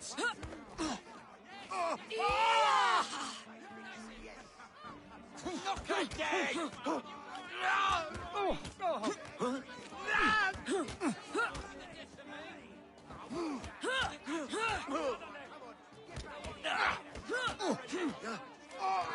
She's quick. You got to. Come on, keep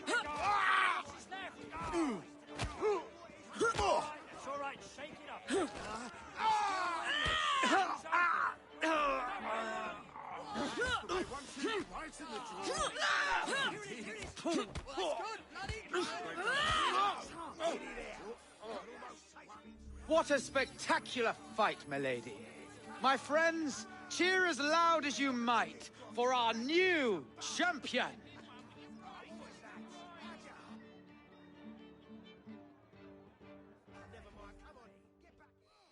How about a challenge? Don't be shy. My mom always says shyness doesn't get you anywhere in life.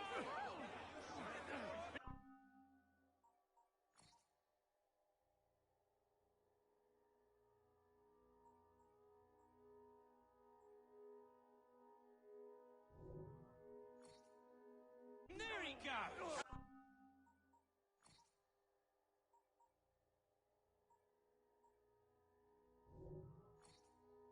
Come on, keep your guard!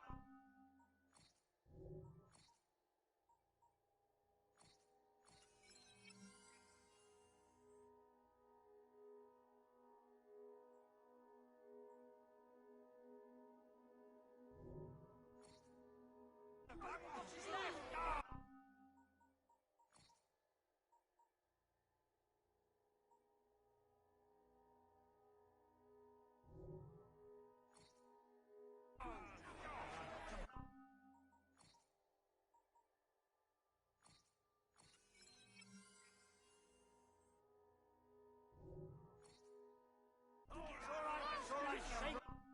Just double checking to see which skills I've already unlocked as one twin or the other to see if I need to worry about reading. No point in reading about the same skill twice. Okay, so this skill for Jacob, health boost 3, increase your health by 1 additional segment. When I say for Jacob, I don't mean like it's a Jacob only one, I just mean that I'm going to apply it for Jacob and read about it. And then when I can apply it as Evie, I won't read about it.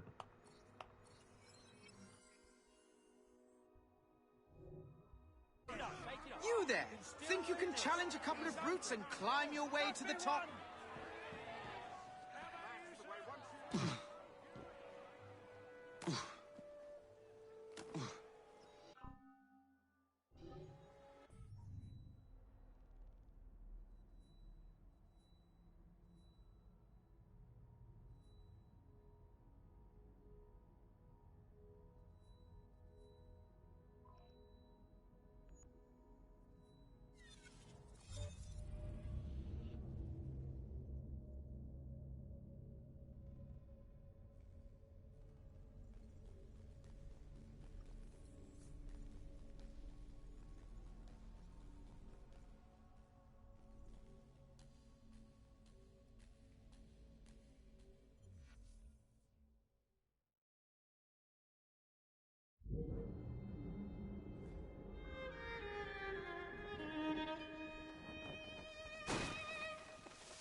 Okay, so let's increase Ned's loyalty level by doing one of these races.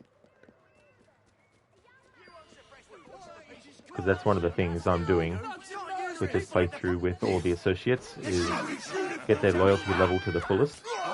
Because when you do, there's a cutscene that plays when you interact with them. Won't bite back now, will you?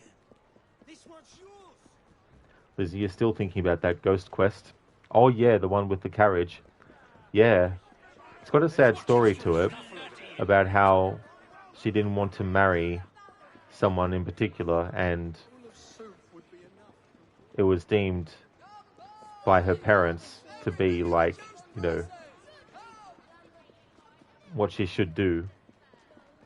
Reminds me of the classic Lara Croft, actually. Her parents wanted her to marry off, or get married to this Earl, but she refused because she didn't want to get married. She wanted to have her own independence.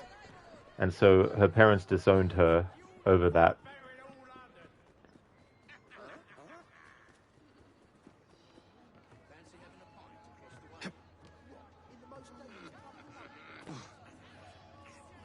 But in the reboot version of Lara Croft, they applied that to her mother and her parents. So Lara's grandparents wanted her mother to marry this Earl, but she wanted to marry Richard Croft instead. So they just took what classic Lara had with her parents wanting her to marry, and then just made it that it was her mother's parents who wanted her mother to marry in the reboot series. Glad to have you.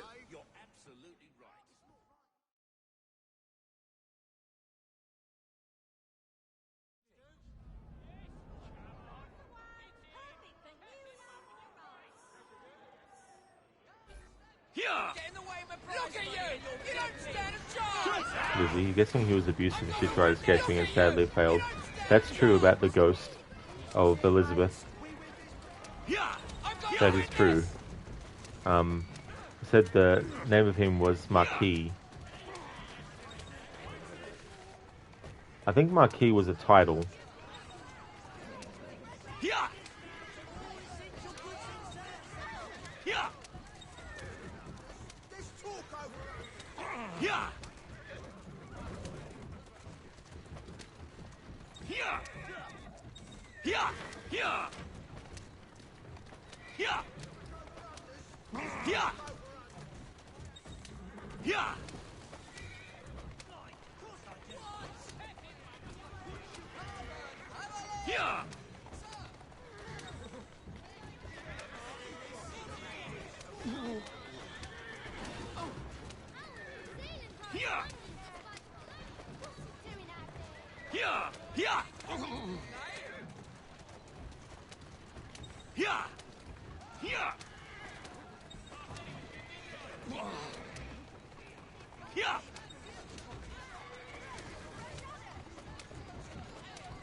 Congratulations on your victory.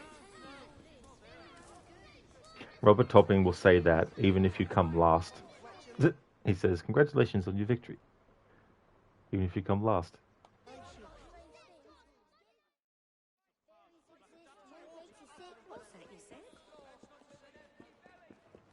Dr. Darling, Chaos Theory weekend? That means you have to finish Splinter Cell 1 and Pandora tomorrow in 4 days.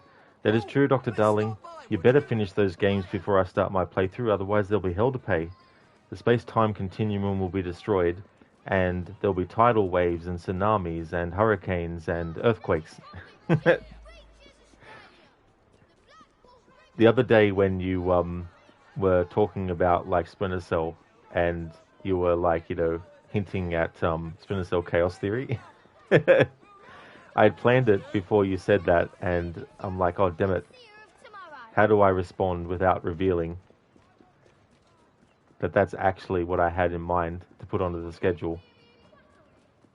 But yeah, Splinter Cell Chaos Theory Phase 1 of celebrating its 20th anniversary. I want to do the 100% mission rating in every mission. I've never done that before, so I thought that'd be a good one to start with. Lizzie, it's a title, so we don't actually know his real name. Yeah.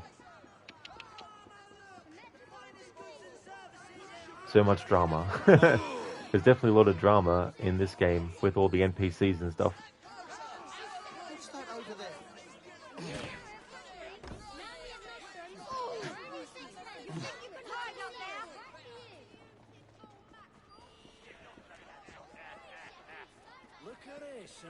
last rook. Hey, easy. Let's not do anything.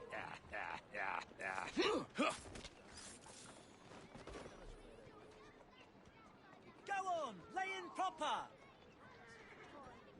Serves you bloody well right.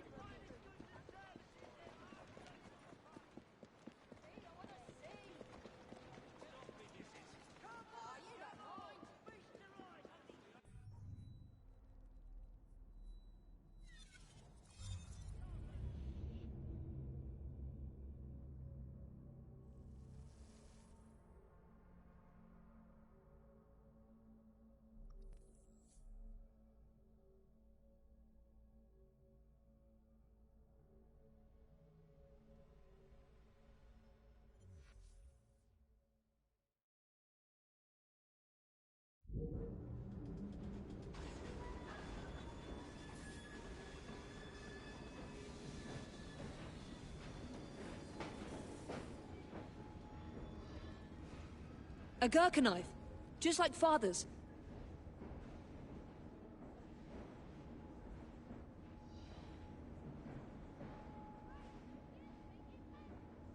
You're quite a brother.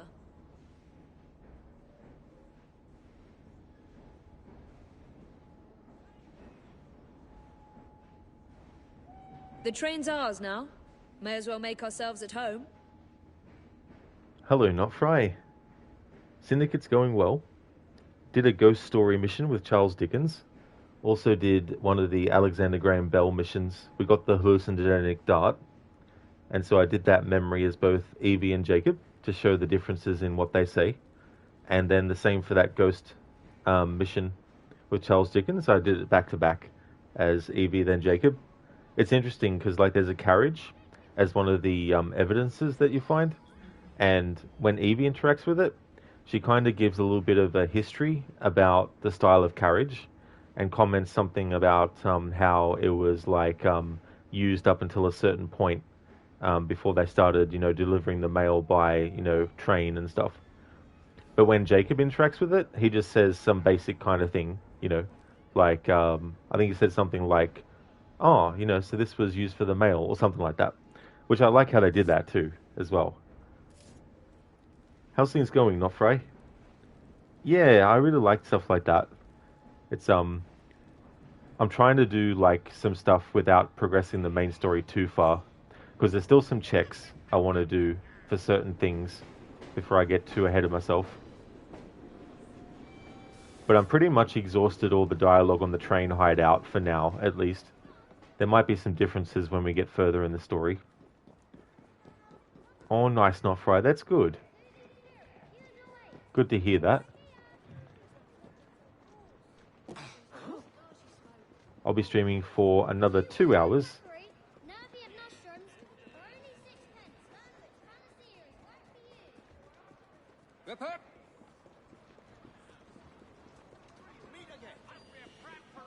Nofray, how long have you spent just standing on the train waiting for dialogue? I would definitely say it's been an hour or more all up so far.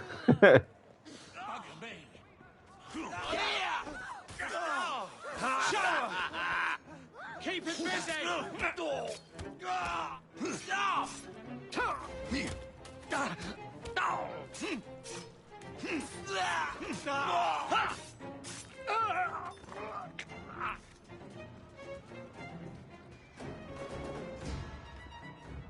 Yeah, Nofray, it's very intensive, but I've definitely spent more time getting the dialogue in the streets of London.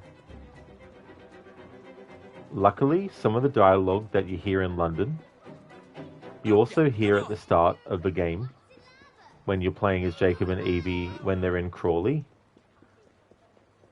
So that, in a way, gave me a bit of a head start on the London NPC dialogue. Nofray, not you cranking the volume when you hear Syndicate combat music. Oh, I don't blame you, though. This game has really good music.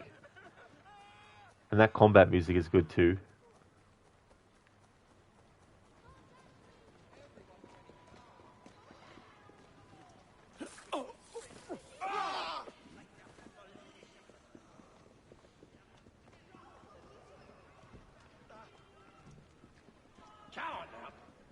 Oh, shit!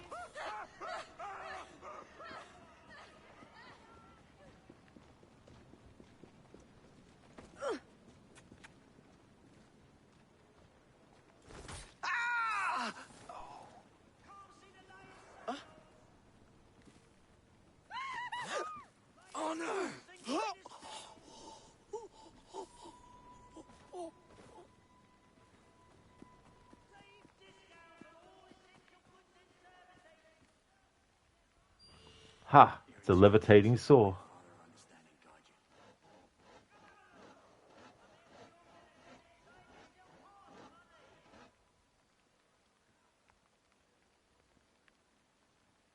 Holy shit, it's an Isu saw.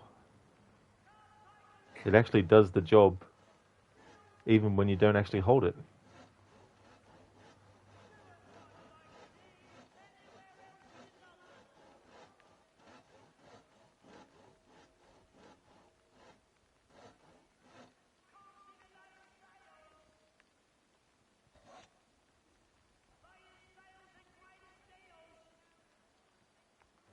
Not Fry. Ah, the big bald brute that has millions of lookalikes in the world.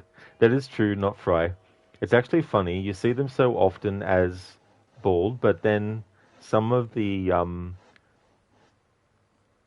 blighters that are kind of like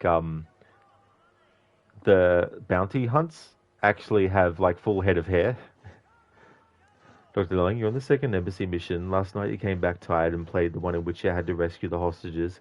It was so sloppy you saved and quit right after finishing it. Oh, that's fair too as well. That some missions will be like that, where you get it done, but you get it done in a sloppy way. And I've definitely been there too, where I've sort of been like, oh, damn it, I would have liked to get through it a bit better. But that's good that you saved and then quit instead of quitting without saving, because who knows where your last save might have been.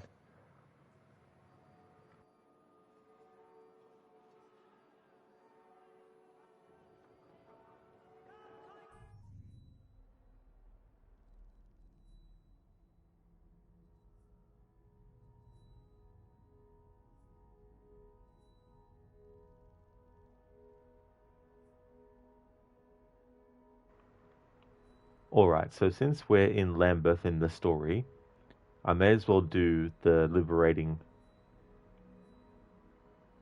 Make a start on that.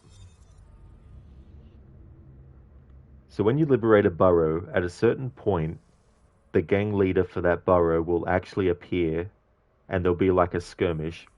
For some of them, they'll disappear straight away, but others, if you manage to actually kill them before they escape, they'll be taken out of the fight later, so you won't have the quote-unquote boss fight with them in the gang fight. The way that the gang wars work, once you get to that stage, after liberating the burrow, when you go into the gang war, you can't actually replay those memories. And so when it comes to that, because I want to actually do the boss fight with the gang war, it means I won't be killing the gang leaders earlier when I can. And so the dialogue that the guy says to Jacob or Evie before the fight starts, if the leader of the gang is dead by the time the gang war starts, the guy in the carriage will have different dialogue with you. But there's no way to replay those, so I can't do a thing where I kill the gang leader early on and then just replay that part, because those parts can't be replayed either. When you liberate a little bit of the burrow and the gang leader appears for a little skirmish, you can't replay those moments. So what I need to do is, as soon as the gang leader says the dialogue, I have to actually exit to the menu, and then when it reloads, before the dialogue has a chance to start, I have to pause it and then switch, because otherwise it won't let me switch characters after a certain point in that encounter. So I have to be on the ball for that. But that's something that I worked out a few streams ago, so that'll help. But in terms of the guy in the carriage that tells Jacob and Evie what's up with the fight and all that, there's no way for me to show his dialogue when the gang leader's already dead versus when they actually aren't dead by the gang war.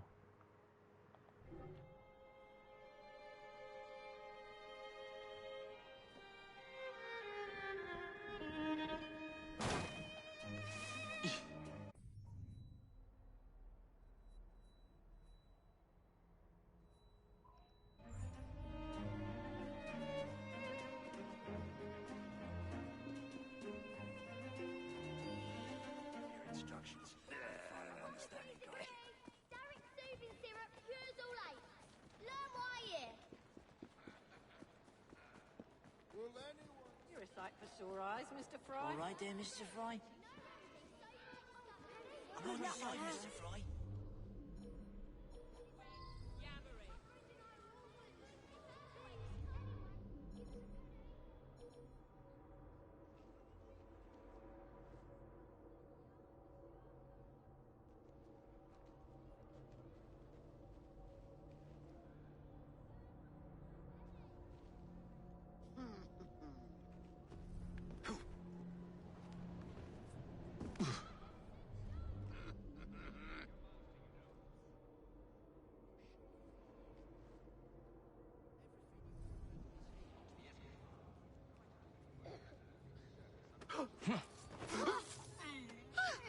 That was crikey!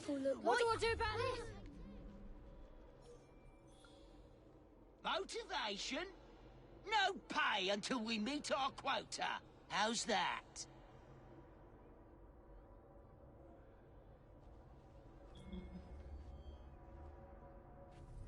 This is the second body I've found.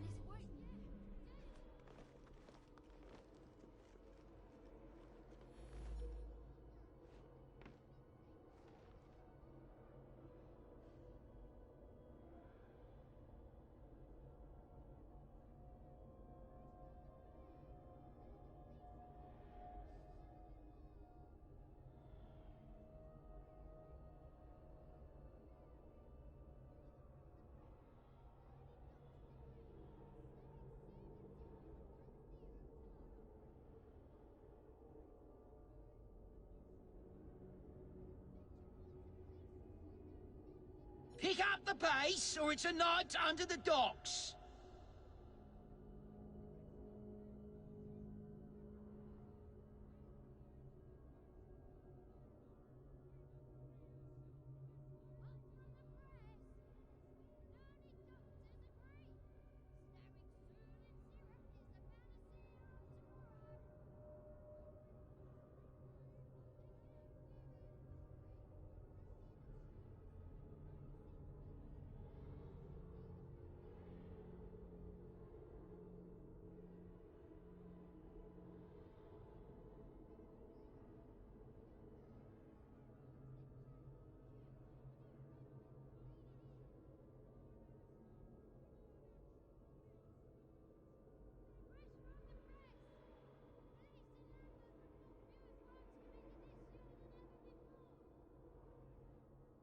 I ought to bring in the dogs to motivate you lot. A little nip in the ankles might do you some good.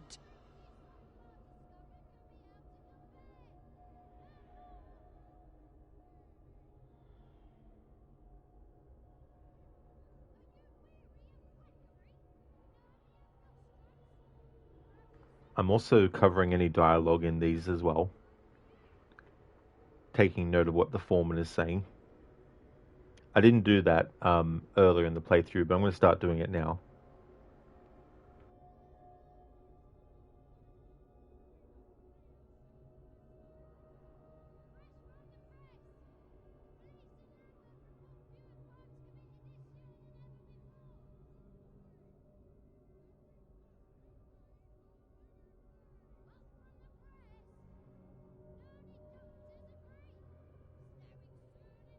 Children, competent fools.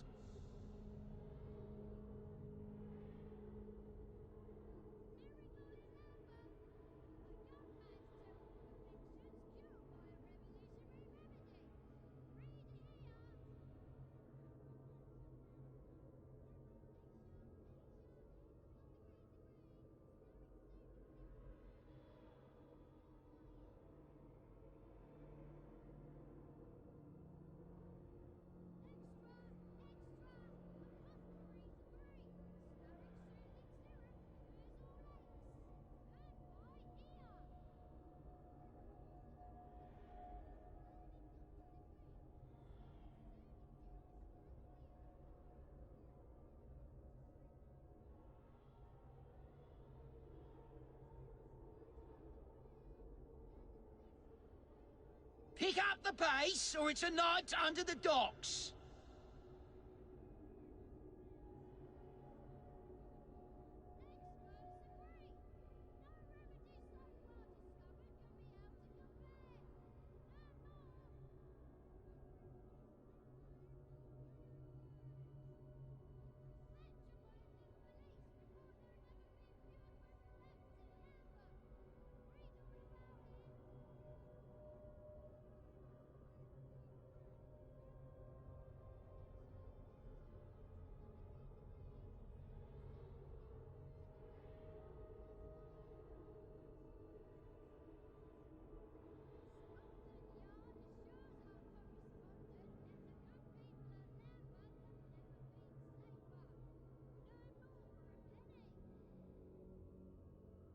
I ought to bring in the dogs to motivate you lot. A little nip in the ankles might do you some good.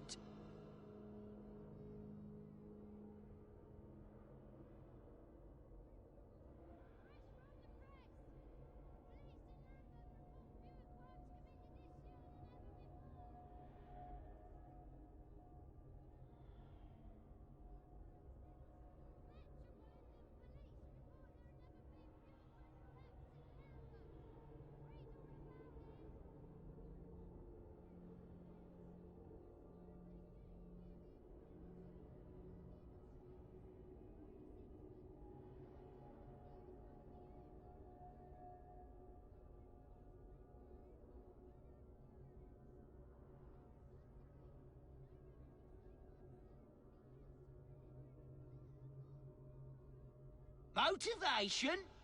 No pay until we meet our quota. How's that?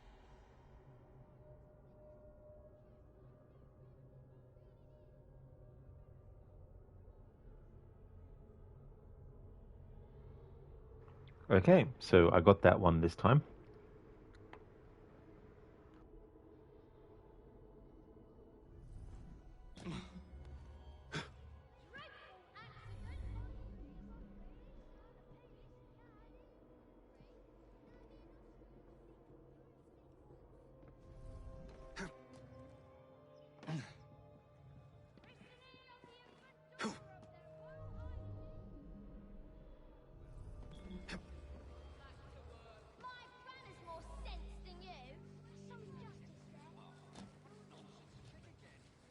Children.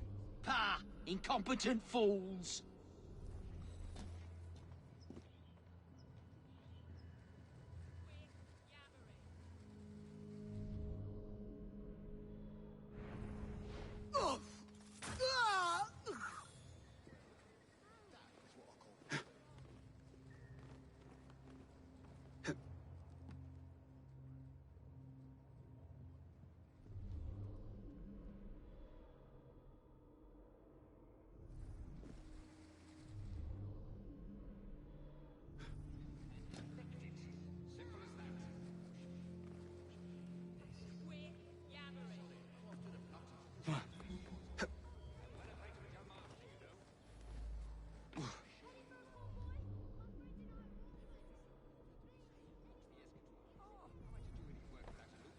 Pick up the pace, or it's a night under the docks.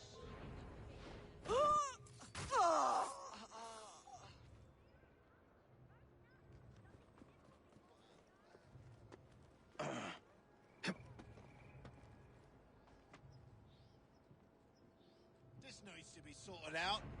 I'll give you a pasting. You're here somewhere. Hey there, Anasune. Welcome. How's things?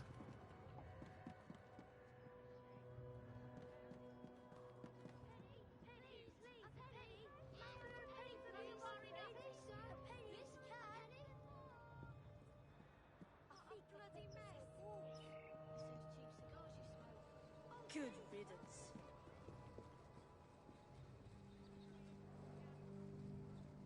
Children. Pah! Where did the Incompetent culprit fools. go?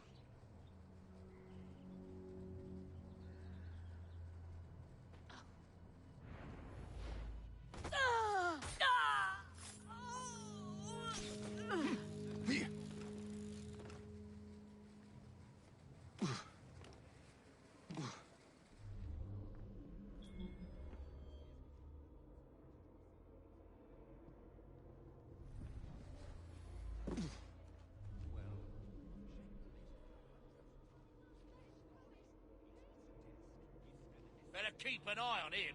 He looks familiar. This matter is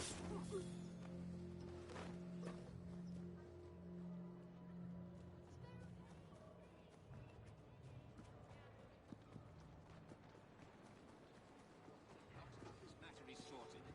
I'm well acquainted with your master, you know. Odd fellow. Motivation? No pay until we meet our quota. How's that? He's on. See you turn a profit with no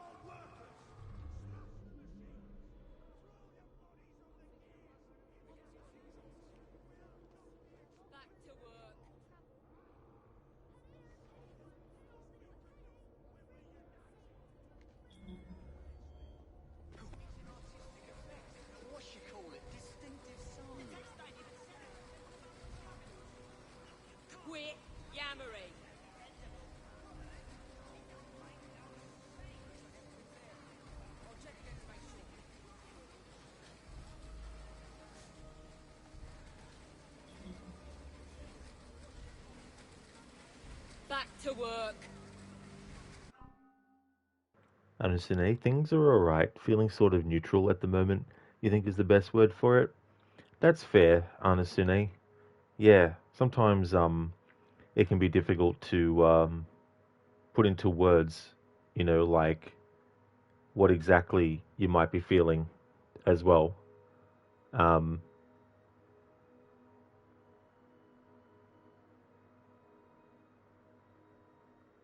Because yeah, sometimes it's hard to know what is going to be more accurate as well.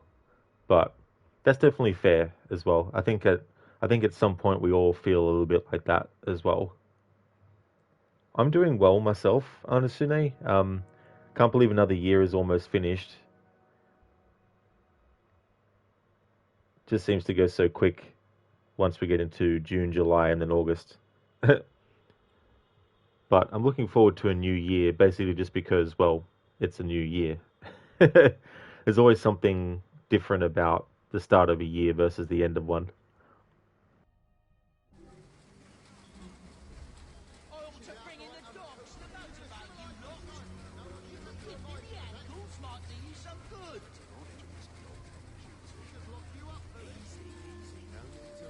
Quit yammering.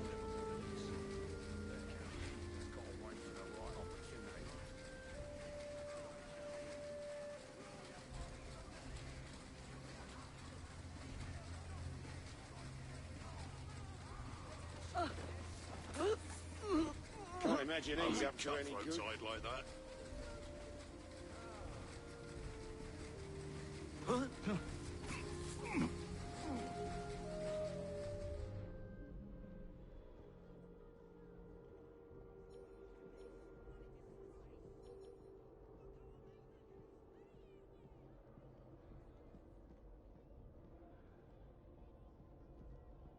Pick up the pace, or it's a night under the docks.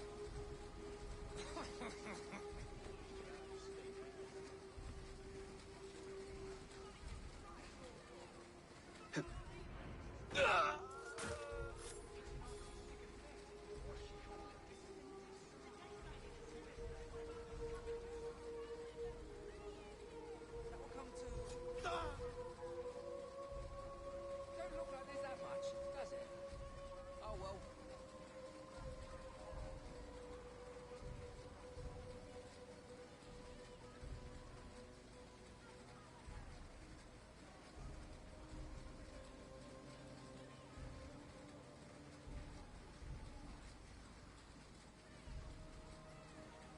Huh?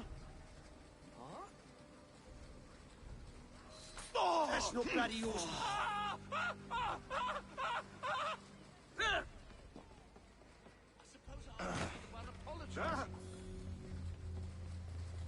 Mercy, I beg you. I don't want to die.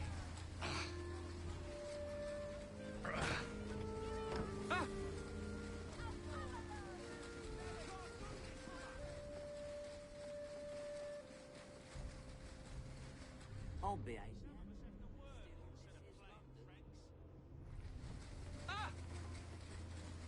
It'll be all right.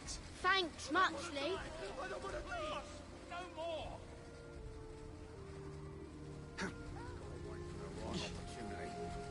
Shh. It's all right, kid. You ain't so bad after all this stuff. Keep quiet. I'm here to help. Not very much.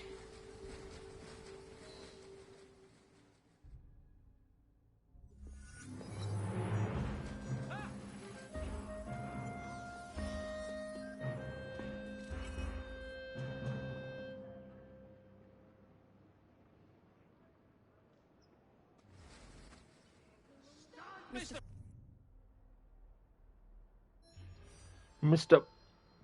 It's funny when dialogue gets cut off because it transitions to menus automatically.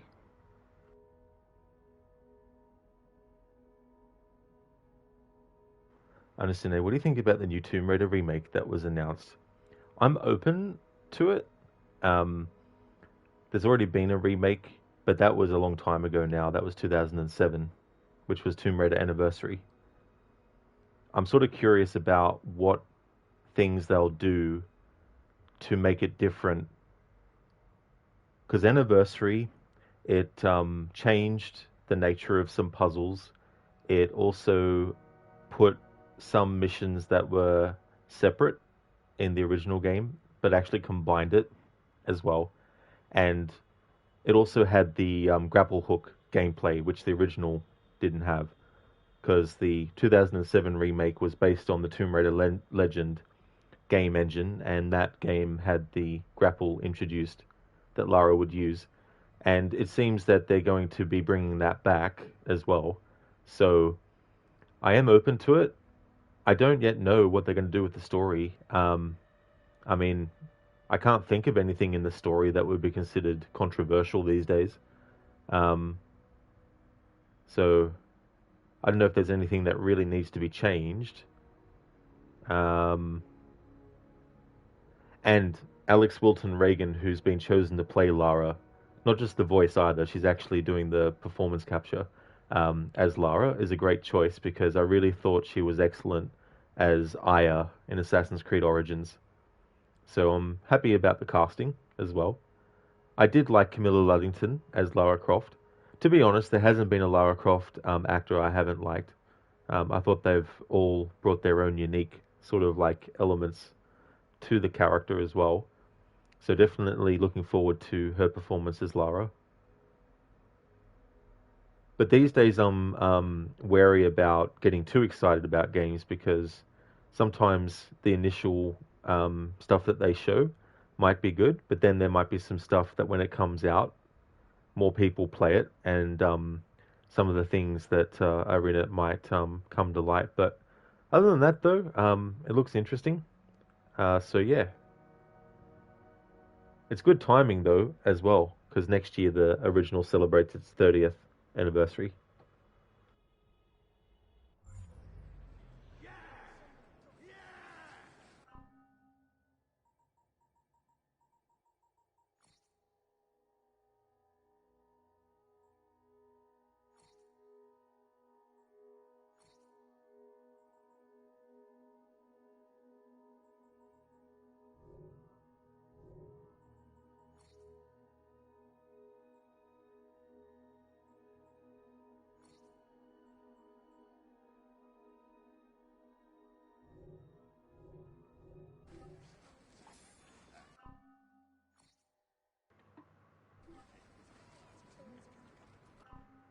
Okay, now I want to do that mission as Evie. There may not be any differences in dialogue. I haven't really been paying attention and noting down what they specifically say when they free the children that are working in these factories. But maybe I've already covered, or maybe all of them have already been heard in the playthrough. But still, I want to be thorough, so we'll do that one that we just did as Jacob, but we'll do it as Evie this time.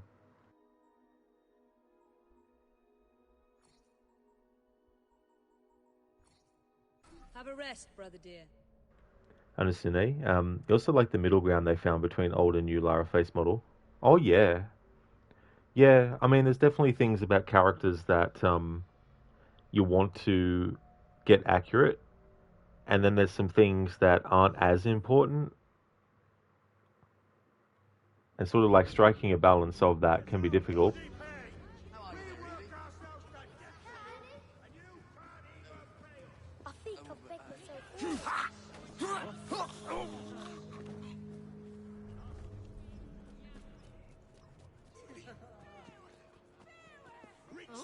Bastard off me, missus. I saw that.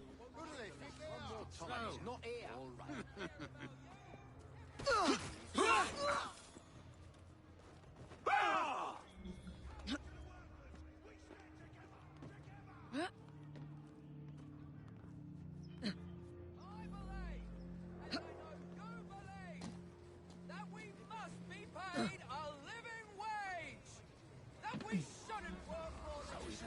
Not where I was. Right, miss. You feeling fine? She's an intruder!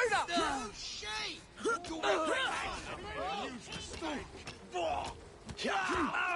Someone get her from behind! Choke the life out of you!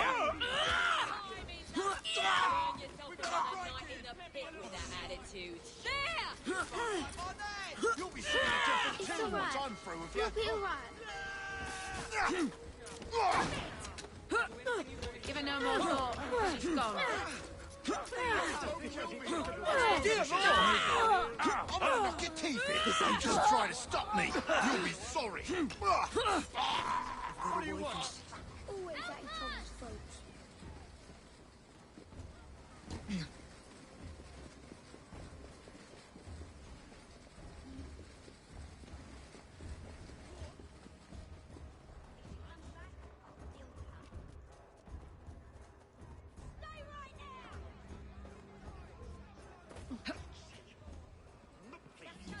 For the lot of you. I just had these. Promotion! Help! It's murder!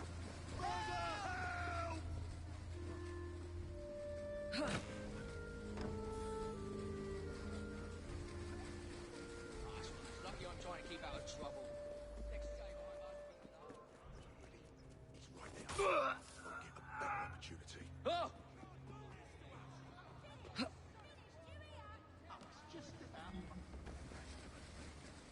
I'll break your face. I'll be right back. Thank you.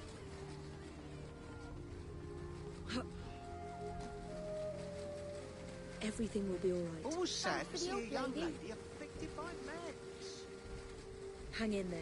Thanks muchly, miss.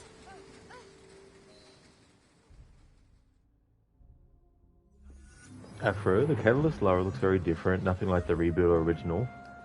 I don't know.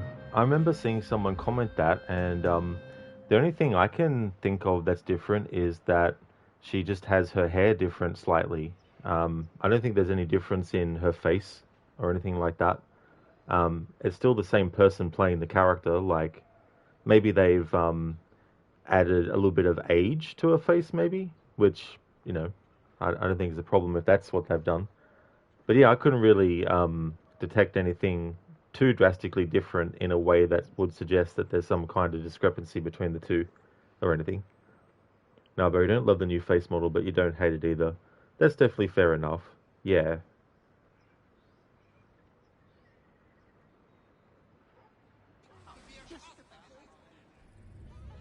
How's things now, bro?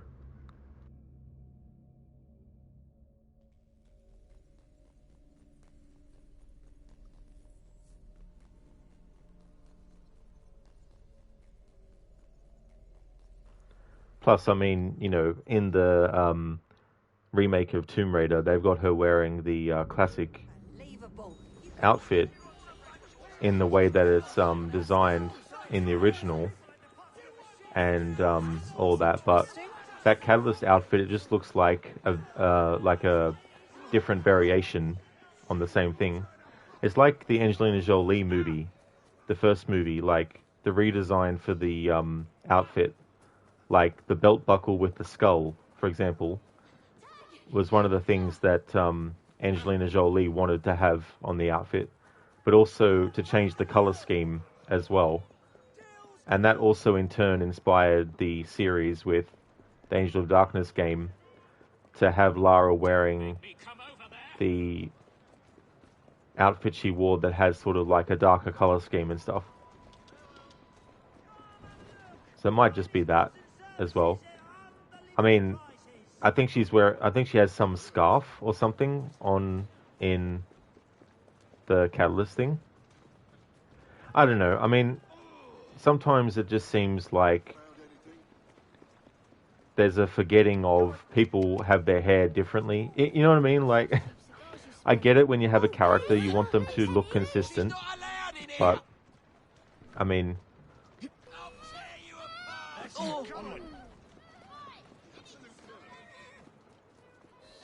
people do change how they have their hair, for example. Probably different lighting as well, and different scenes and things.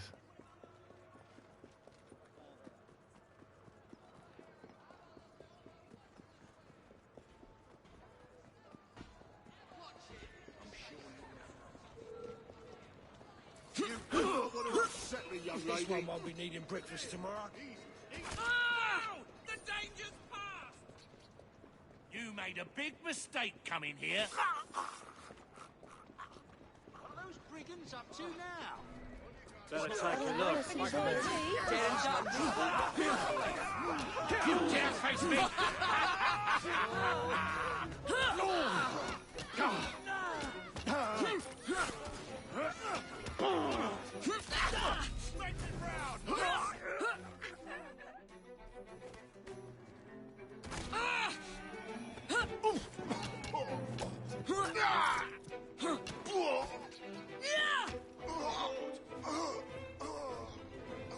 What's going on? Oh, blimey! I'll put you down!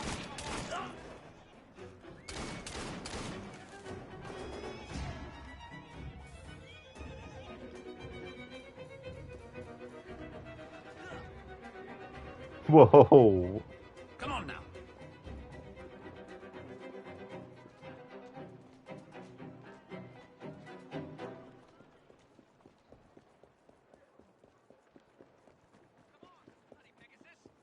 Bloody thief.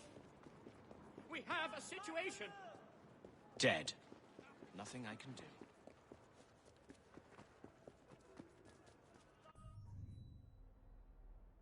Afro, the age thing might be it. You're just looking at the Atlantis version. Yeah. I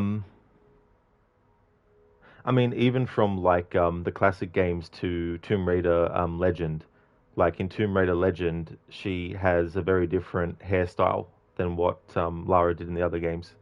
Um,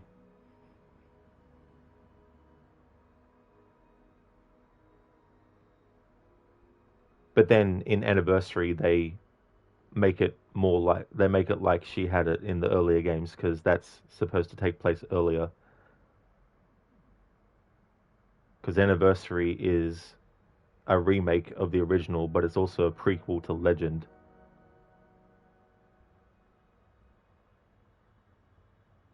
Hey, airplane driver.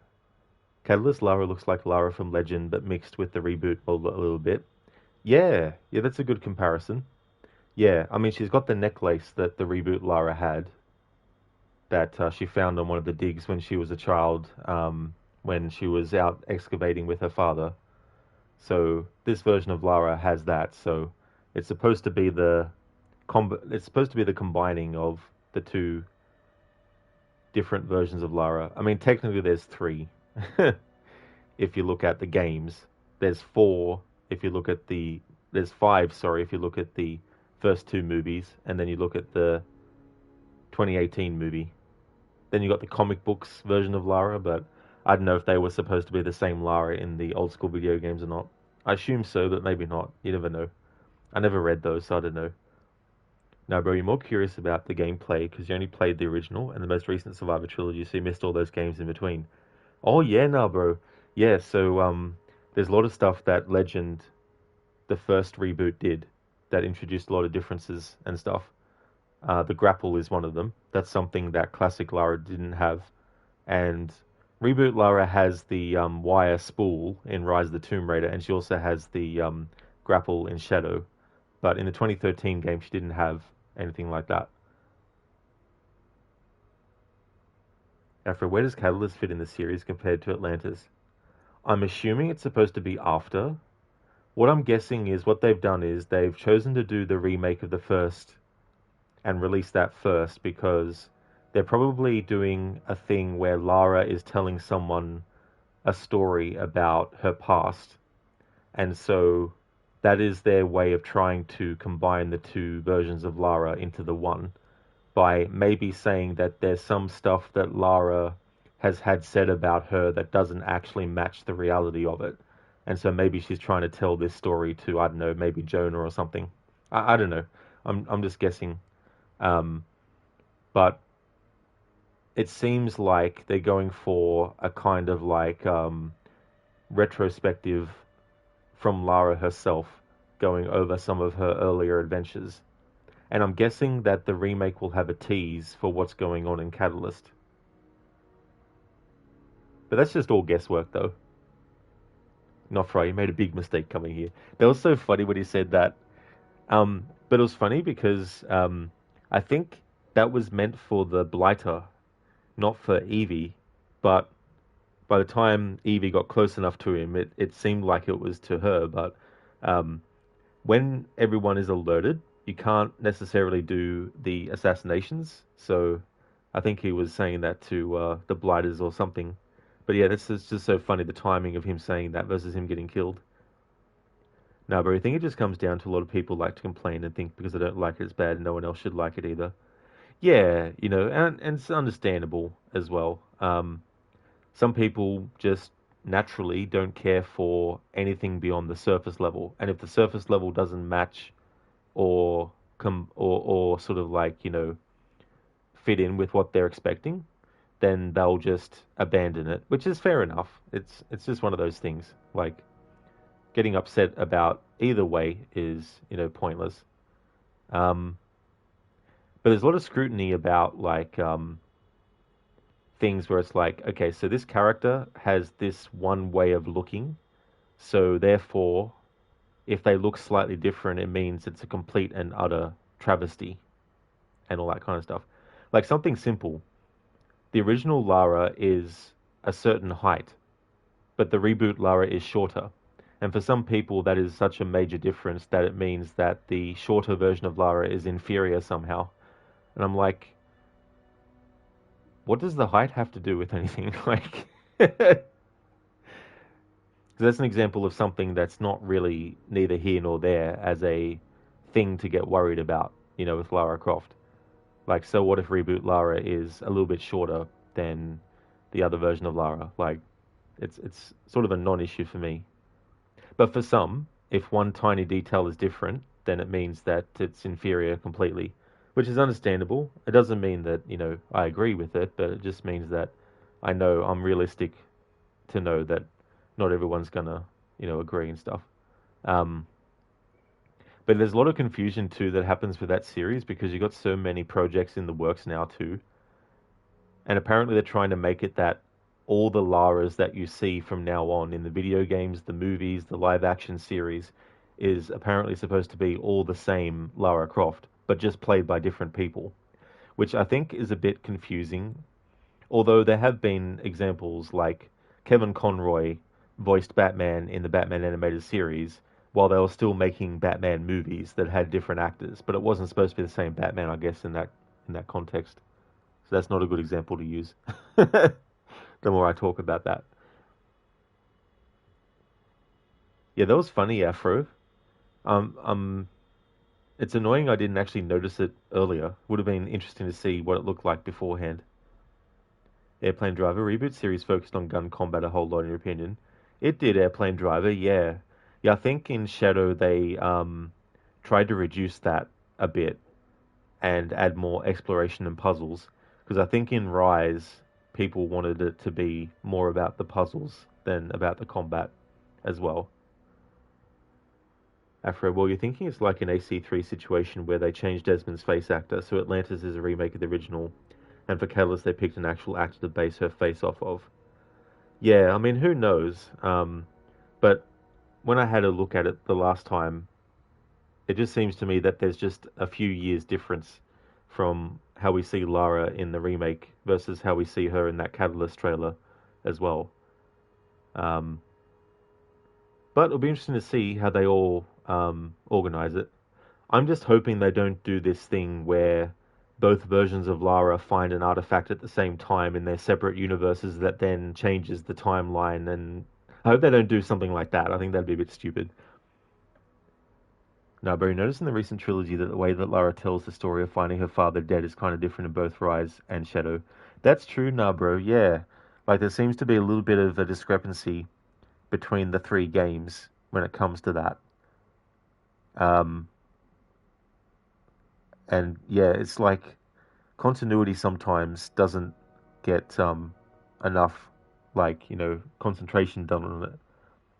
Honestly, no, you definitely can't see Lara doing all the stuff she does in Atlantis before Survivor Trilogy. In between survival games, you'd understand. But after said trilogy, it makes most sense to me. Yeah, I mean, there's some people that when you look at the reboot Lara, who is in her 20s, versus the classic Lara, who is in her 30s, it's very plausible that the Lara Croft that's in her 20s in the reboot can still come across the same characters that classic Lara did. It's just that it's reboot Lara this time that's coming across them, and all that, like, if that's the route that they're taking, then it gives them a lot of creative liberty, because then her future hasn't been written yet, so to speak. You know what I mean? So you can do a lot of stuff with that. Um, but I think maybe partly what has happened is the remasters that came out recently. I think they weren't sure how the reception was going to be for those, and I think they were primarily received positively. Um, that doesn't mean that there's there aren't people who thought it was terrible, but maybe they sort of looked at that and they thought, oh, maybe we need to make this version of Lara more like classic than we might have been wanting to originally, maybe. So maybe that might be the difference, Afro, as well. Maybe there's just a slight difference in their design approaches. But as far as I could see, it's the same person in terms of like performance capture and voice. Alex Wilton Reagan, who's doing Lara in the remake and in Catalyst as well.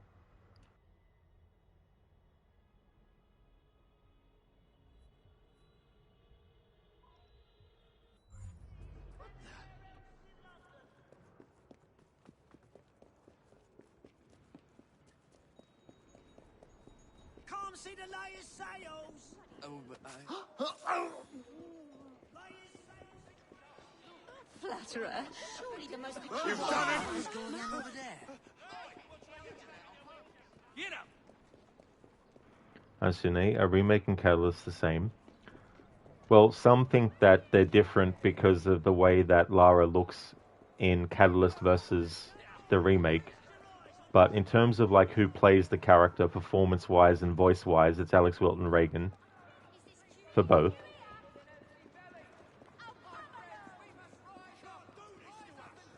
Because they're releasing so close together, like a year apart, that's what makes me think even more that the remake is also going to be like a bit of a foreshadowing of what happens in Catalyst. And then, given the name of Catalyst, whatever gets set up in the remake, the next game will actually pick up off of that story thread, potentially.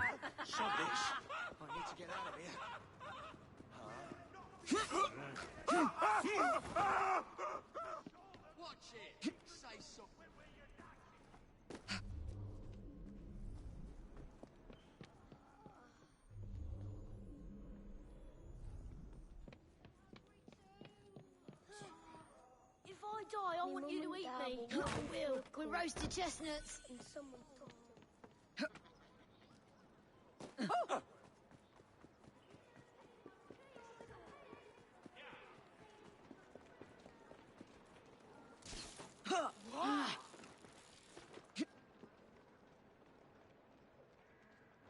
Nah, bro, yeah, it's not game breaking or anything, and didn't ruin your enjoyment of the trilogy. It was just something you noticed. You also noticed that there wasn't much mention, if at all, of Trinity in that first 2013 game, or you're just forgetting a lot. Oh no, you're right now, bro. I think there was some stuff that they added in the definitive edition version of Tomb Raider 2013, because by that point they were in development for Rise, and so there's some collectibles that have a mention of Trinity. So I think retroactively for the definitive edition of that game, they were adding references to Trinity. Because yeah, in the 2013 game, there's nothing mentioned about it except in that version of the game. There is like a freighter called Freighter Trinity, but I don't think that was originally intended to be a Trinity ship, or anything like that. But you never know. Not for I still need to go back and finish Tomb Raider 2013 along with the rest of the trilogy. It's a pretty good trilogy. Like it also depends on what you like as well. I didn't mind the combat and the stealth and stuff like that. But there is a lot of it though. and that's something that they sort of like took from Uncharted as well. I mean, the older Tomb Raider games have a lot of combat in them, but it's just done in a very different way. But that was a whole different kettle of fish because the game engine was different. It was a grid-based thing, tank controls, all that kind of stuff. They obviously went away from that as time went on. Oh, and as an aside though, like in 2000 when Tomb Raider Chronicles came out, there was a level editor that was released. And in the decades since then, a lot of fans have actually made not just like individual levels, but they've also made full games, and they've also changed things like, what the textures are of the environments. They've even like, had different versions of Lara and stuff too as well. So that's something that is pretty cool. Nofray, gotcha. You played a bit of 2013 and the game still looks great.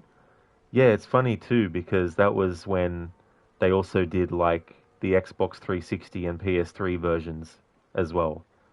It's always funny when they get to the point where a new generation of consoles is about to come out because obviously not everyone's going to be able to get one straight away. So any games that are released on both systems, at least people who still have the current gen can experience the game. There's certain games where I don't mind that, but there's also some games where I really, really just want to wait until I have the next gen console and then play the next gen version. But I feel like they're freed up a lot more when they don't have to worry about that.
I didn't do anything.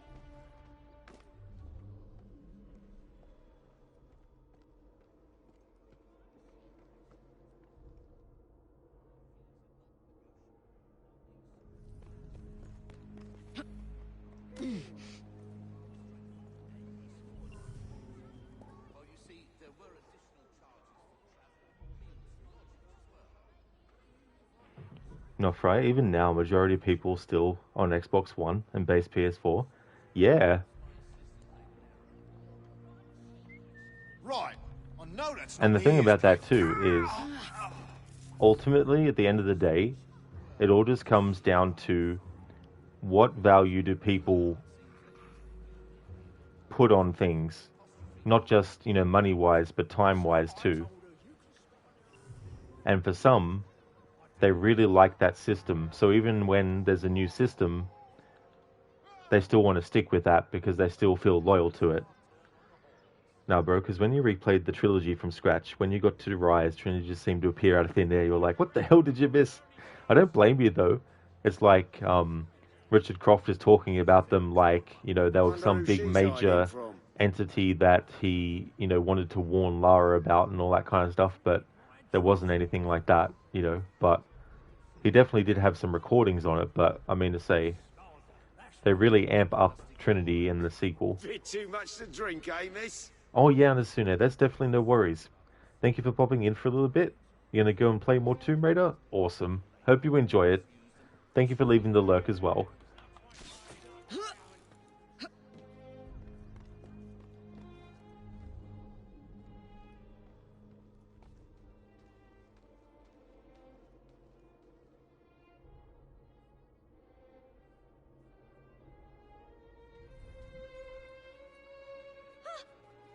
Something doesn't feel right. I can smell your fear. Be smelling your blood. She's insignificant. Back to the rounds.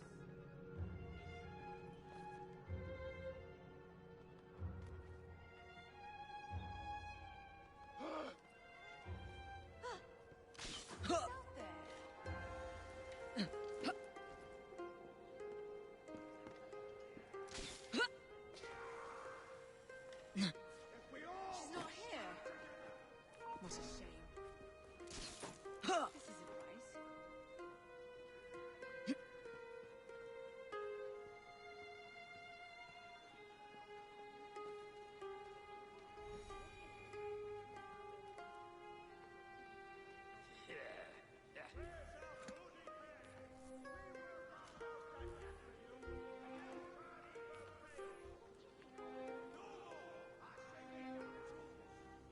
Wonder if I know the poor beggar.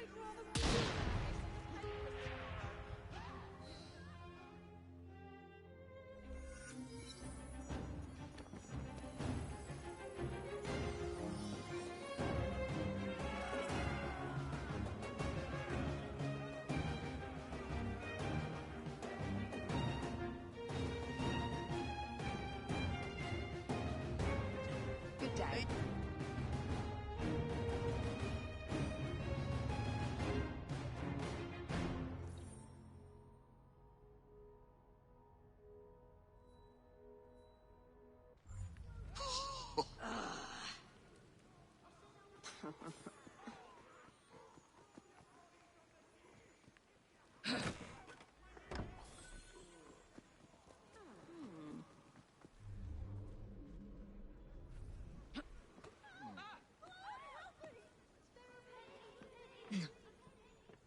So she sent me out here to think about what I said.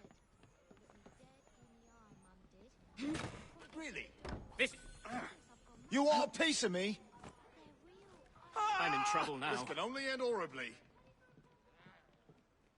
Like he was like, push. You want a piece of me? Pull out gun. Oh, no, sorry, run off.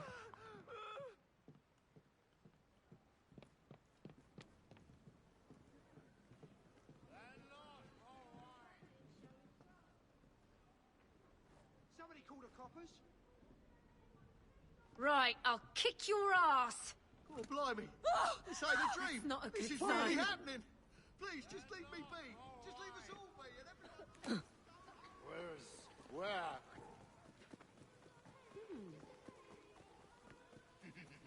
What's a good word, Fry? We're counting on you, Nance. Say, watch where you're going.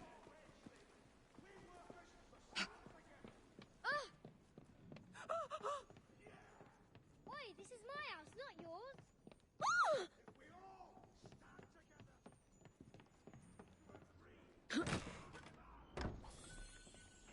Hey there, Sona. Welcome.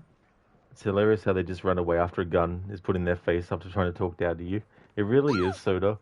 That attention to detail is good as well. And the comments that the characters make on how you're going into their house and stuff.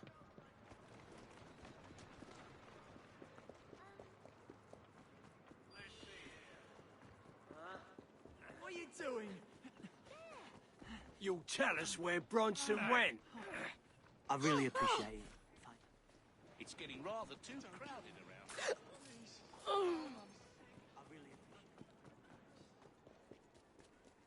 Make me proud, Rook. Take this. Nice work.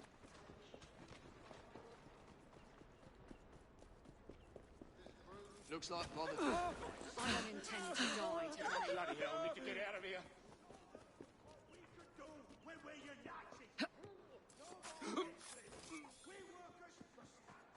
Not looking so tough now, are ya? No, bro, you will say with the amount you've played Shadow recently, you think it slowly became your favorite Tomb Raider that you've ever played because of the settings and environments and the guerrilla-style tactics. Like, sure, the set pieces aren't exactly as great as Uncharted, but the Tomb Raider trilogy destroys Uncharted in terms of stealth capabilities. Yeah, that's the difference too, as well, between Uncharted and Tomb Raider, is that you have a whole XP leveling up system in the reboot trilogy that isn't in Uncharted. Might be worth going through the pockets. And the thing about Uncharted is that nothing to take away from it. It's just that the approach that they took, it's essentially trying to be an action-adventure movie in video game form, you know? And so there's a lot of things that is done as part of the narrative and also like the set pieces that is very much in line with that. And it's essentially supposed to be like an Indiana Jones style adventure kind of thing, you know? And the approach to games, because the first Uncharted was 2007, so you have to also look at the other games that were coming out around then. You had Assassin's Creed 1, for example, which came out the same year as Uncharted, and there's no set pieces in that game. There's chase sequences, obviously, when you assassinate a target and then all the alarms are ringing and then you have to run. So that part of it is like an action-adventure movie, but it's not on the same level that Uncharted did. And so then when you look at games like The Witcher, which also came out the same year as Assassin's Creed 1 and Uncharted, if you look at the cinematic, the opening cinematic, it's very much a big set piece in and of itself, you know. And so the way that they did all that stuff was starting to be very movie-like as well.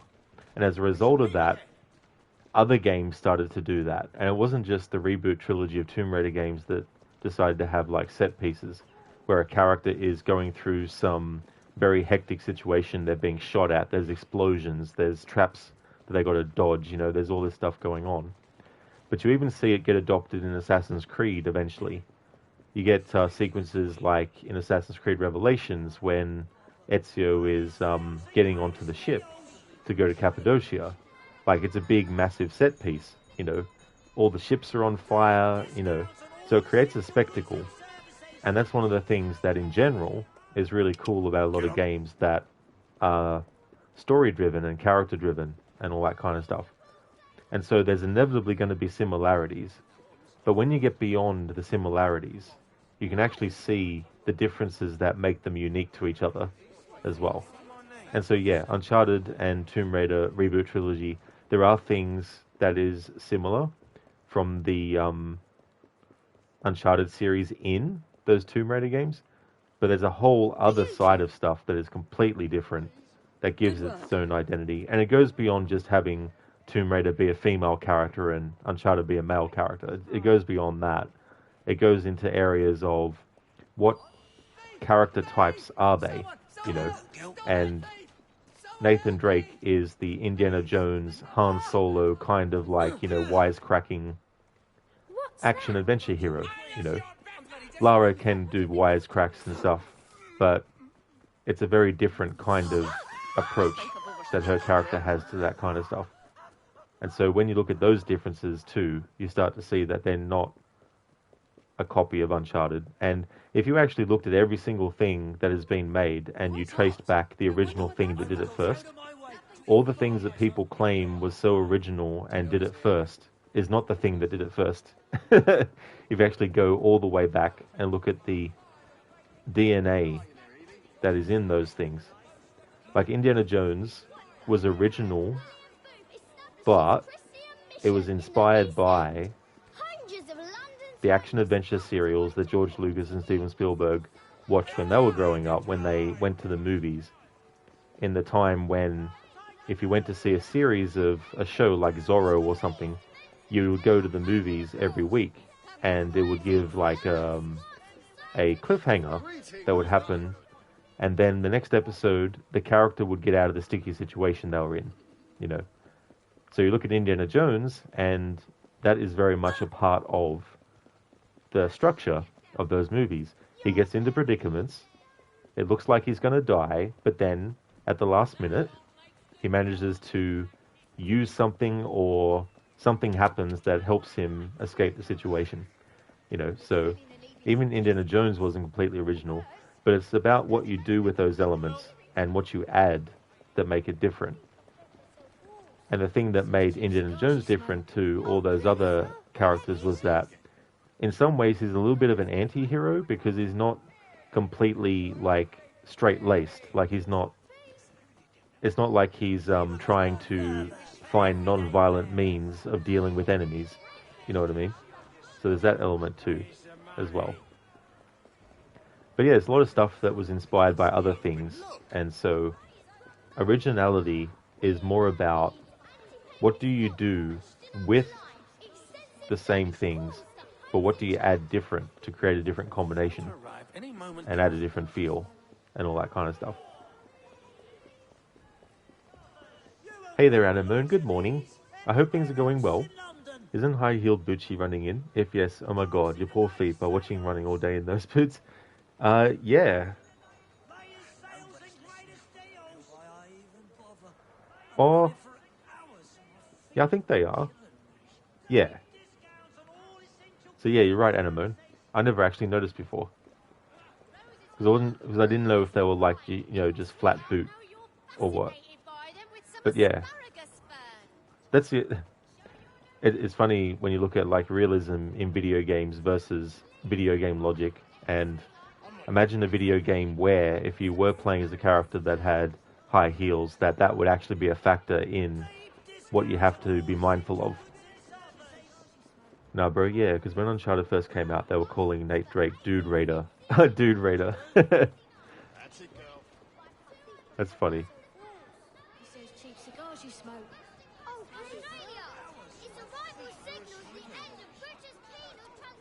Another good example using Indiana Jones of stuff that inspired other things, but those other things are definitely very different overall, is Prince of Persia.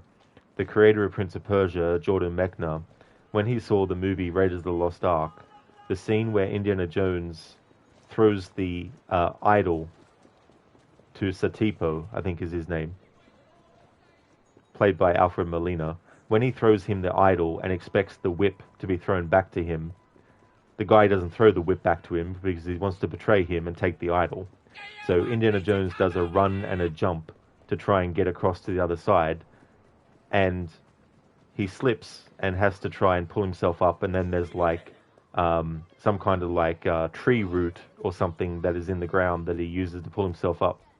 Meanwhile, there's a door that's closing. And so he pulls himself up and manages to get through the door just before it closes.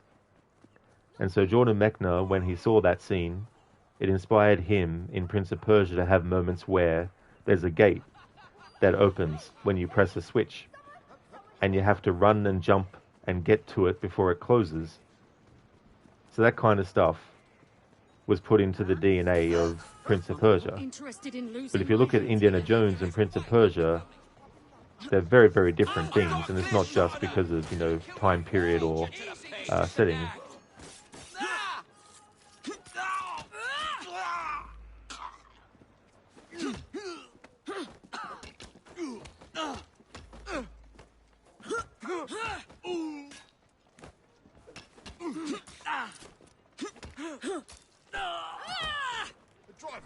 Yeah, Hanuman, that would have been ouch. Especially if you're landing as well from great heights while wearing. Nah, bro, and you can tell the Mummy movies were very much indie inspired also. Exactly, nah, bro. Yeah. And see, that is also something that if you like that kind of thing, that becomes one of the reasons why you actually watch the thing, you know. Like I remember when I first saw The Mummy, I really was very happy about that movie. Like I saw it multiple times at the movies even. And then got it on video and watched it a few times on that, and then DVD and then eventually Blu-ray. But I remember at the time thinking that this is, you know, a great in-between movie for when there wasn't any Indiana Jones movies being made, you know, and there hadn't been for a while by 1999. And I feel that movie probably is partly why they eventually did another Indiana Jones movie. But that's a whole other story, because by then I felt it was a bit too late. And I mean, oh my god, don't tell you it.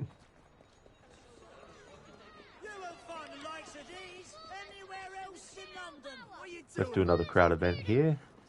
You'll tell us where Bronson went. Someone help! You can't know how much you... There's something you don't That'll stop him. Okay, so if I go into Progress Tracker and I have a look at that activity that we just did recently,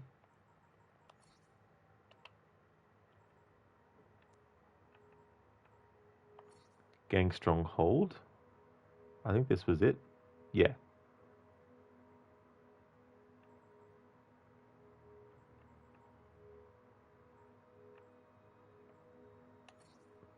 I want to replay this because I forgot to actually try and get dialogue from the rooks that are captured, and also from them when I rescue them.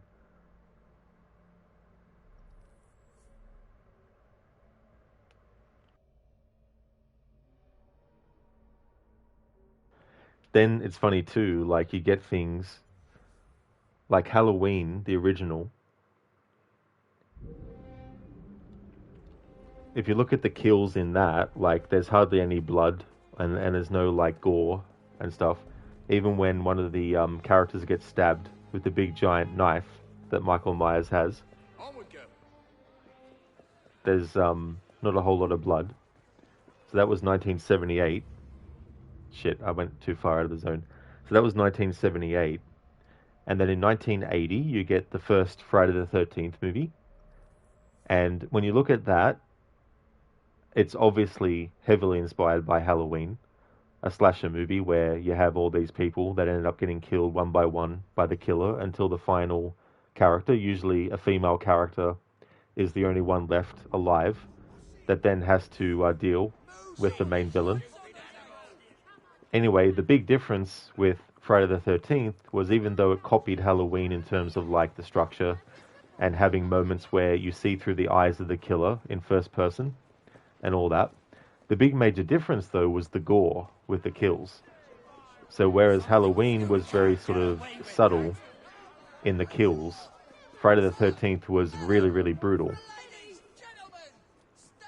And as a result of that, Halloween then decided to make Michael's kills more gory and more violent than they were in the original, in response to Friday the 13th as well.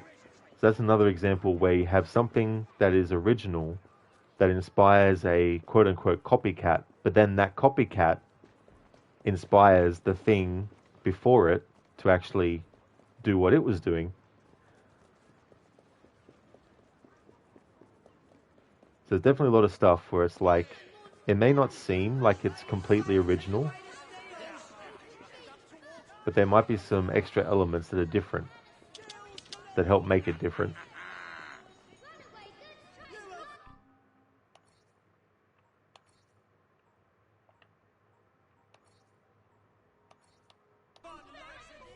No, bro, there was a lot of movies like India in the 90s, The Mummy, Zorro, The Phantom. There was no shortage of adventure. Well, that's true too, as well, you know. Very good examples. And that Zorro movie with Antonio Banderas even got a sequel as well. So you had that going on too.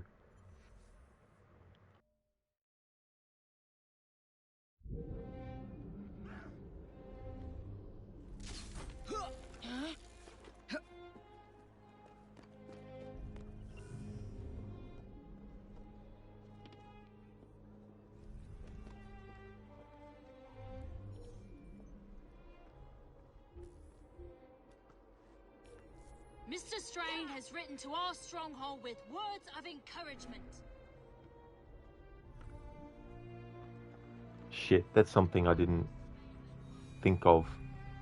The leader getting dialogue. Fuck. Now I don't know if I paid attention to that the first time I did this kind of mission.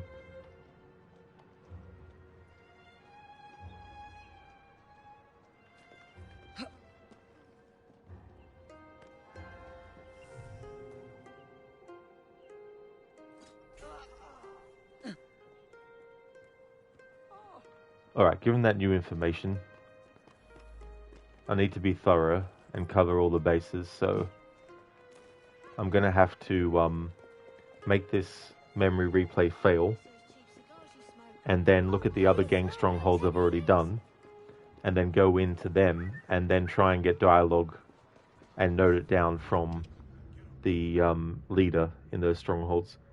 Now, bro, the sequel itself is pretty solid. Oh, that's cool. It can be tricky with sequels too, because you want to give people what they liked from the first, but you don't want to give them an exact copy, and yet you still want to give them new stuff, but you don't want to give them anything that makes them think it's not as good as the first because it goes too far away from the first. So it can be a bit of a like wishy-washy kind of slippery slope to try and stay on with sequels. But then you get prequels where you think that it should be pretty obvious how things need to go, but some prequels drop the ball because they don't actually really pay attention to the original story that they're supposed to be set before, and then you get inconsistencies and things.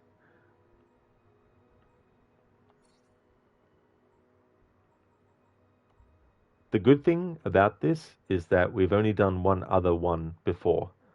So that means that I only have to go back into this one and then keep track of dialogue from the gang, from the leaders.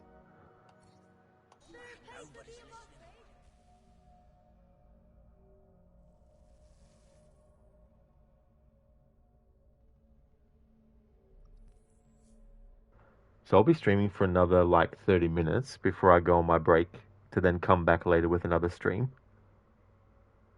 But it's good to do some side content.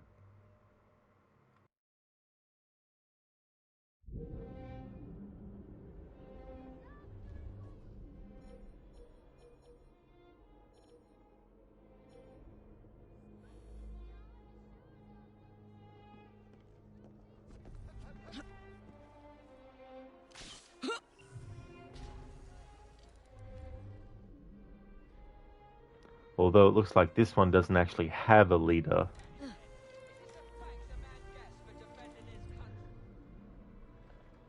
Which in that case means I don't have to worry about redoing this one.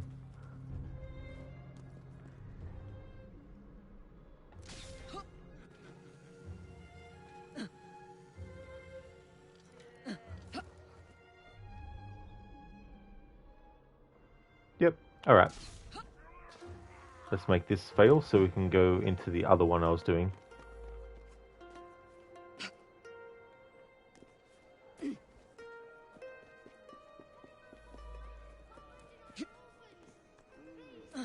Not so fast. I don't have time for this.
brains intact for my own enjoyment.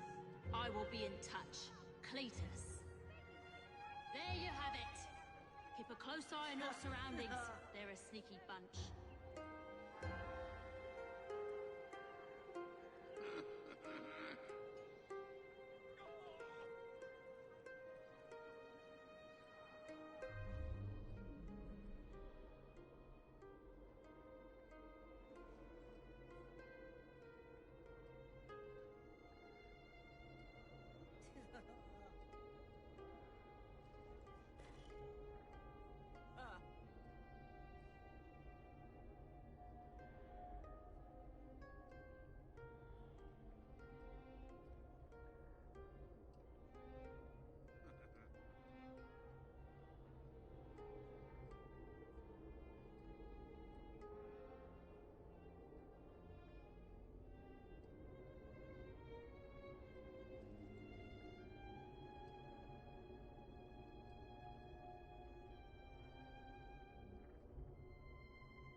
Alright, so in this instance, the leader doesn't have dialogue that repeats, like the leader or the foreman in the child liberation missions.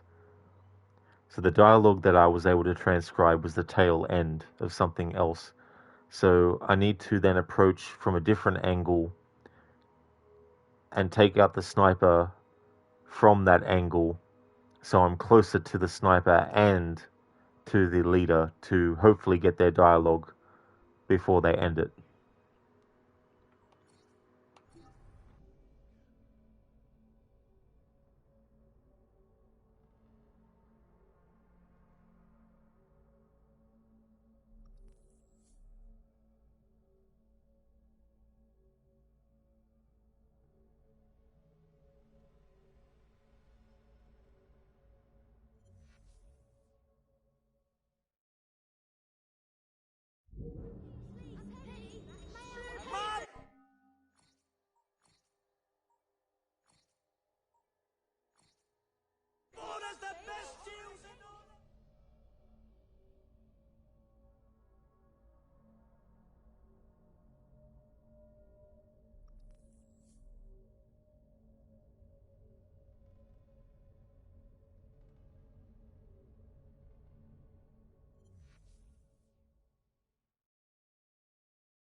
I am not daft enough to remain ignorant of the threat these so-called rooks pose on our territory.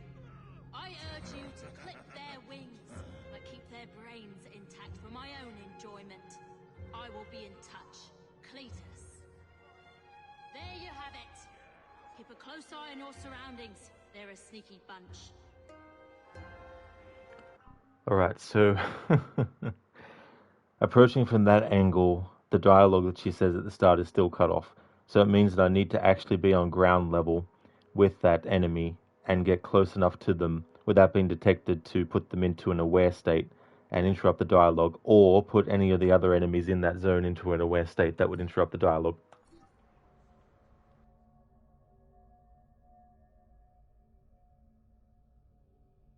Sona, they have a rope going across their area and they don't think to look up. Yep, Sona, exactly. Yeah, I know in some games they actually make enemies look up to see if there's anyone hiding on like a great height, whether it's a rope or whatnot. But yeah, Seemingly not so is the case in this particular instance.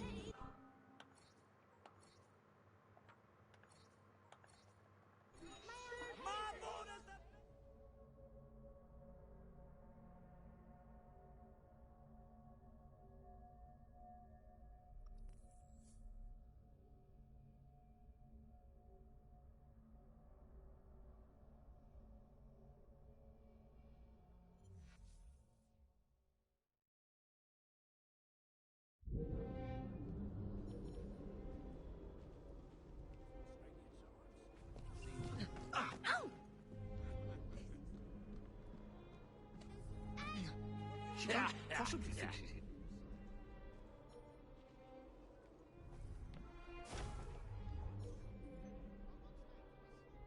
Mr. Strain has written to our stronghold with words of encouragement.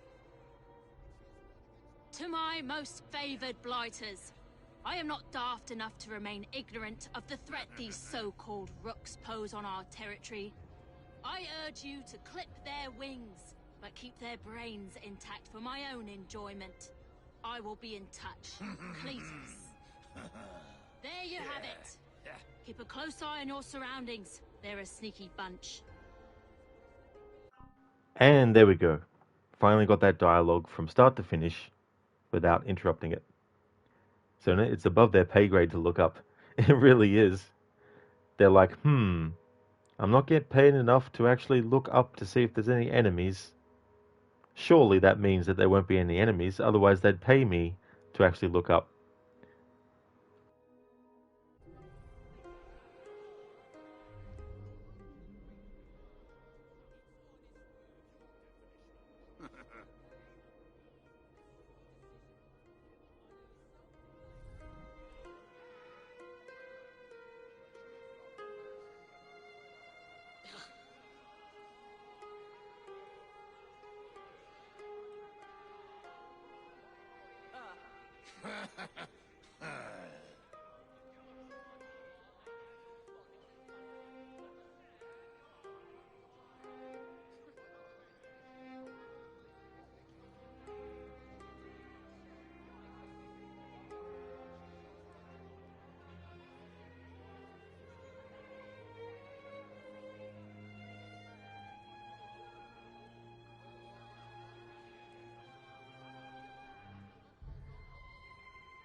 Hey there, Alamouse. How's things? That is true, Syndicate doing a Twin Perspectives playthrough for its 10th anniversary. Also known as AC Arthritis because of how they move. Really? Oh, I never heard of it being referred to that before.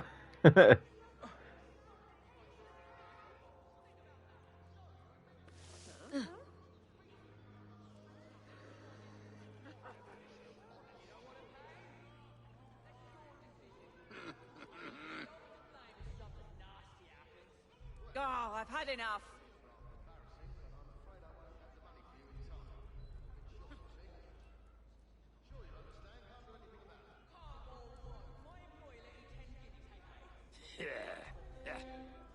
I should have a look.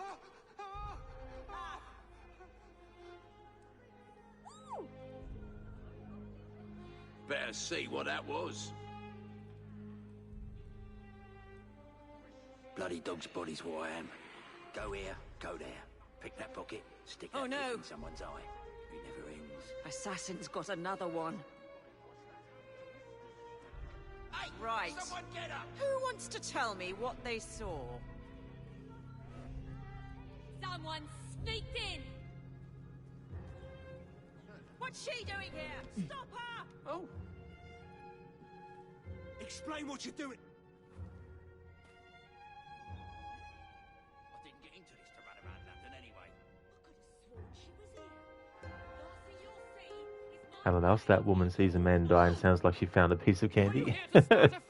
Oh, what's this then? You win! You win! Now please, just lay Are you with sure? me. What? You are not welcome here. Do?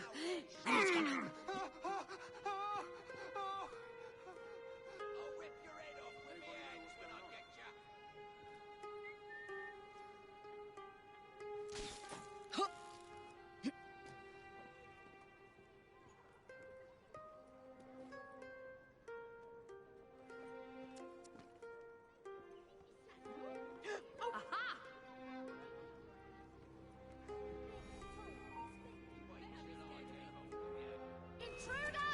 Intruder! Such a pity.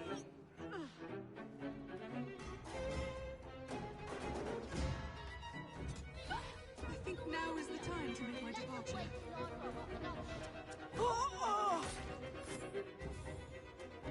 Oh, Christ! Poor soul. Thanks, miss.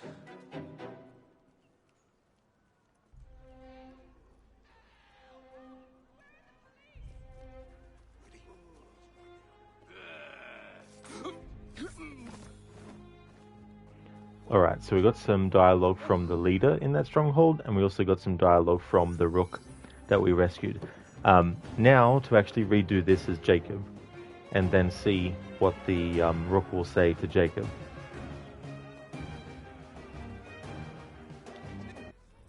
Hello Mouse, man, I'm so glad you're streaming. Got yourself a good breakfast and a mug of jello. Oh, I probably definitely mispronounced that word. What kind of drink is that? Perfect timing. Thanks for joining, Alamouse. I will be ending my stream soonish to go on a break, but I will be back later with another one. It's a Portuguese coffee beverage, similar to latte, but better. Ah, okay, so it's like a coffee. Or it is a coffee. Cool.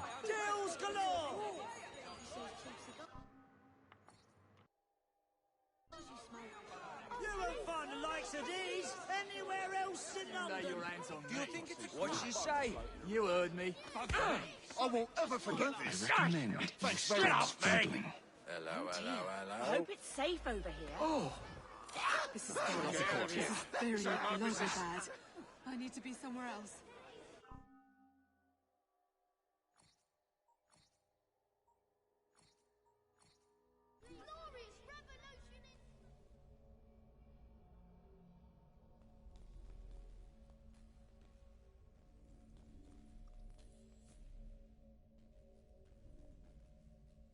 Alamouse is made by adding foamed milk to espresso coffee, similar to cafe latte or cafe au lait. It consists of about 1/4 coffee and 3/4 foam milk. Oh, okay. Cool. I mean, it definitely would be something I would try, for sure.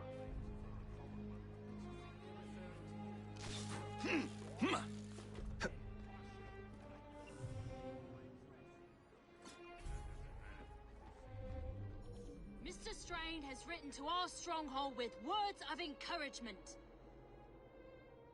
To my most favored blighters, I am not... Where did that come from?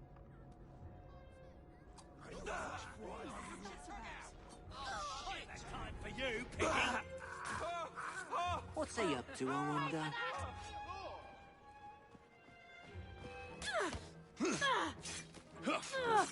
Damn. That is a dull nail, and good riddance. Sometimes the rooks will free themselves. I'm a bit short. How did he get through?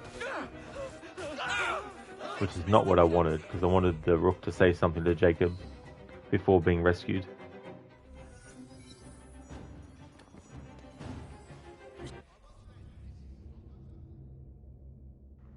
Mouse, you strongly recommend it. You Portuguese usually drink it alongside a pastel de nata. It's a Portuguese egg custard tart pastry. Oh, cool. It is good when you find food that really complements the drink and also doesn't make either taste, terrible. Run! Go! Get to the palace! Thank you, Dr. Darling, for redeeming that as an Arnie impression. You finished the second embassy mission 10 minutes before leaving home. Very good, dude. That's good that you got through that as well. GG's.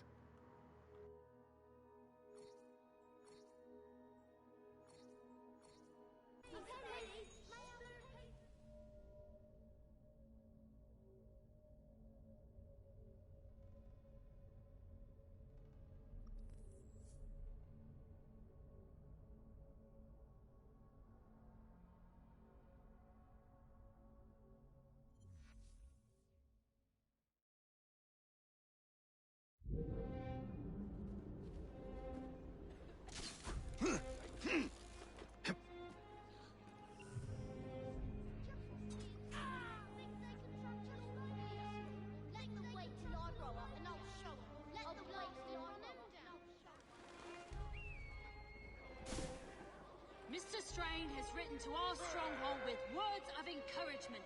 To my most favoured blighters, I am not daft enough to remain ignorant of the threat these so-called rooks pose on our territory. I urge you to clip their wings, keep their brains intact for my own enjoyment. I will be in touch. Cletus. There you have it.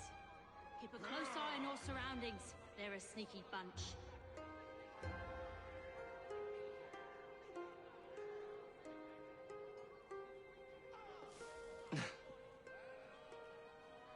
Is he some sort of strange performance artist?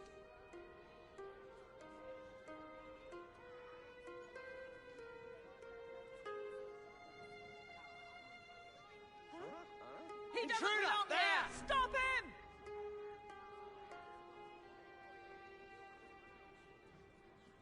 You might need reinforcements. Thank you, mister. Alright. Oh, shit. Geez, I hate when I talk over shit sometimes because I think it's safe to do so. When I did that as Evie, he just said, "Thanks, miss," and that's it. So when he said, "Thanks, mister," I thought, okay, he's just going to say that. So then I started to talk about how I got that. Then he started to say something different, of course.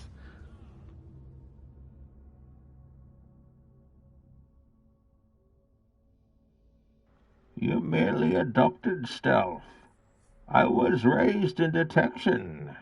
When the guard spotted you, I was already disappointed. Nice one, Alamouse. That's a good one. Thank you for redeeming that as a Bane impression. Thank you.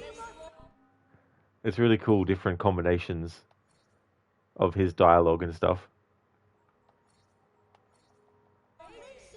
Okay, this time, if we manage to rescue the Rook as Jacob, I'll just shut up until the memory is completely finished.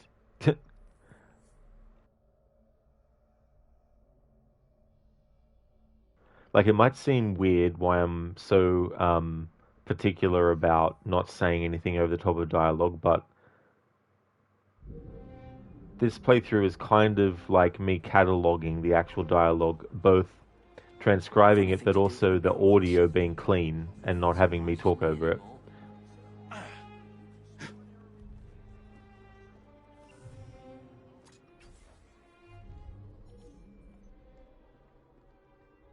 Mr. Strain has written to our stronghold with words of encouragement.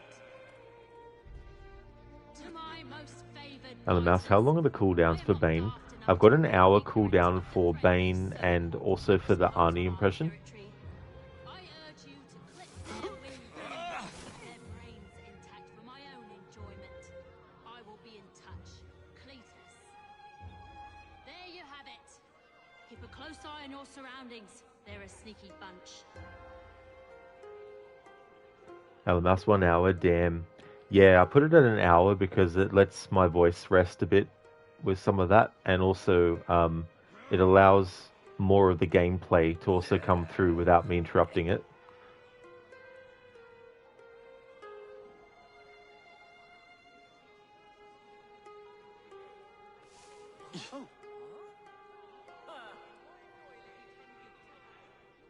Something's out there.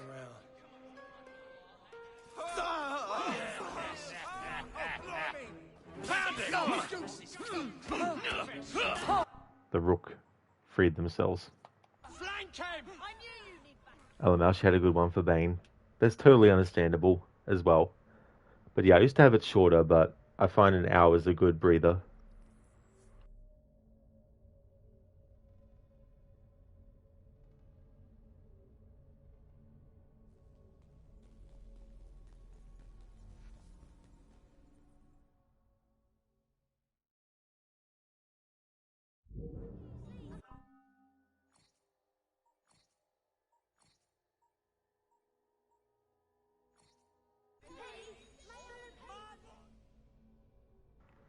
Mouse, so try again later. You're streaming Cindy from Monday to Thursday.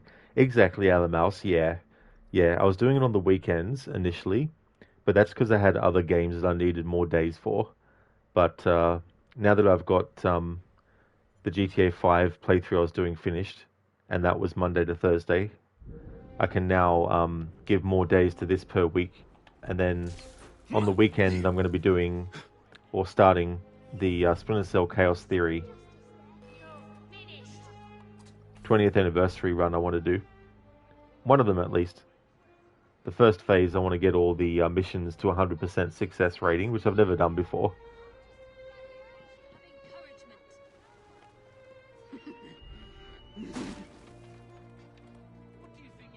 To my most favored blighters, I am not daft enough to remain ignorant of the threat these so-called rooks pose on our territory. I urge you to clip their wings, but keep their brains intact for my own enjoyment. I will be in touch. Cletus. There you have it. Keep a close eye on your surroundings. They're a sneaky bunch.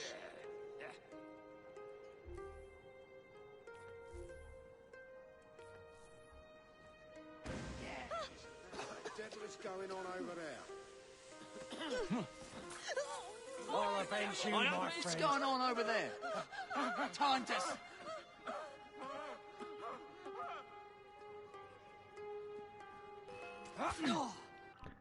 I forgot. The rook would be affected by the smoke, interrupting their dialogue for thanking Jacob for freeing them.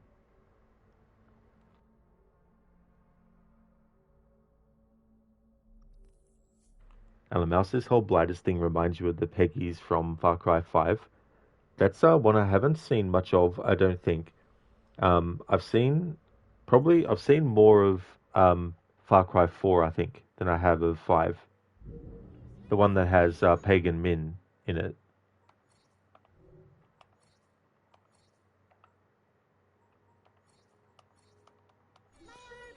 I like, though, that in those games you can get an early game finish by not doing the thing the game wants you to do and waiting a while, and then you'll get a cutscene that will actually be an alternate ending.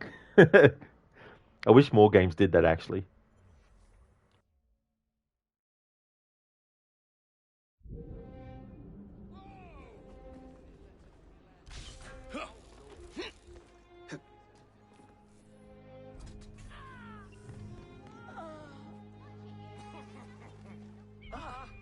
Looking some help with that? Or someone? Get back! Bloody shit!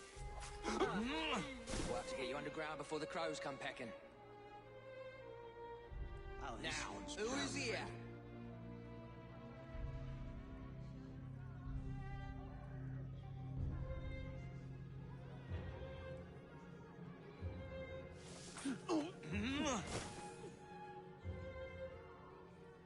You shouldn't be here. Get going. Better not be trouble. Huh? Let's put you to bed. What's he up to, I wonder?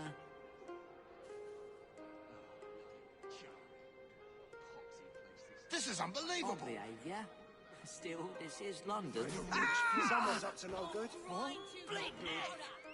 I'll find out where you're buried. Ah, the rook got free on his own. Fucking hell. Hello, Mouse. You should definitely try Far Cry 5. New Dawn is fine, but you see it more as Far Cry 5, but for children. That guy needs glasses.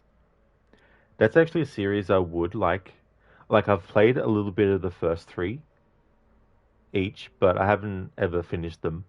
And after that, I haven't played any of the other ones. But I wouldn't mind getting into that series, finally. I mean, it's not like they've only been out for like a year or so. And that is true, Alan Mouse. It's so funny in games like this how enemies can just overlook the most obvious things that are happening literally right in front of their eyes. You skipped 4, did you? That's fair enough. Was it more that that one just, the setting and stuff didn't interest you?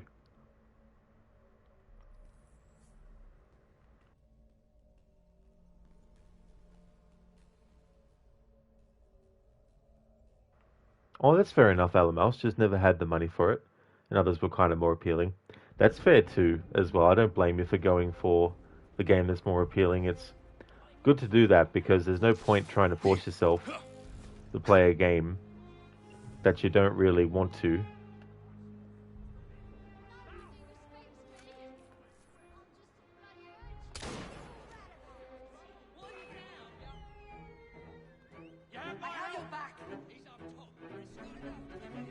Gotcha!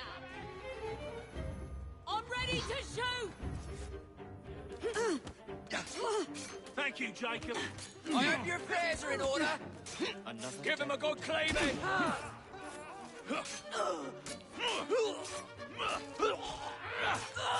He can't take down all of you.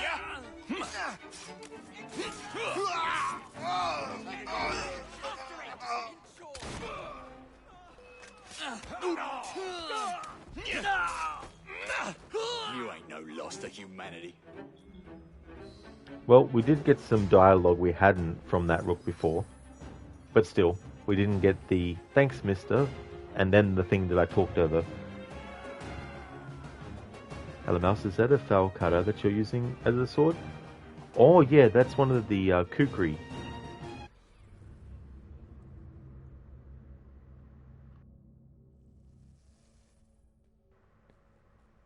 It's also been referred to as a Gurkha knife as well.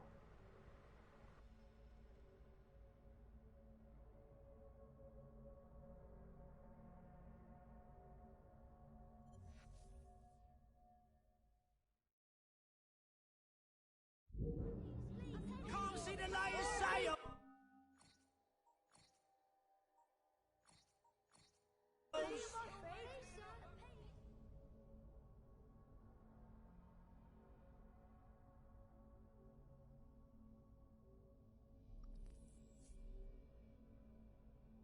Alamouse, kukri seems odd. It's longer.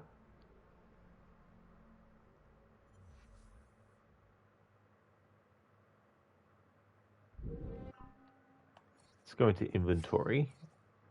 So yeah, the one that I've got is the iron kukri for Jacob at the moment.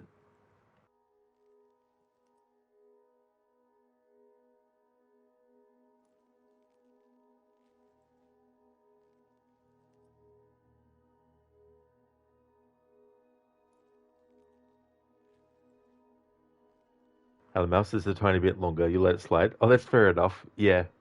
It is interesting, though, what they do to make things seem more exaggerated than they are for kind of like, you know, dramatic effect or some kind of like, you know, creative wanting to make it stand out reason.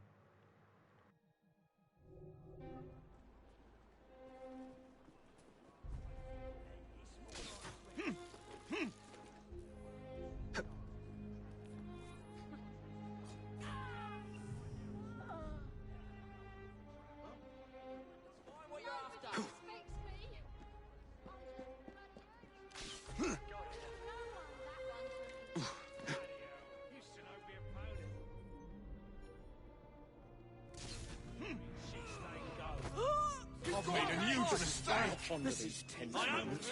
Breathe while the opportunity strikes. I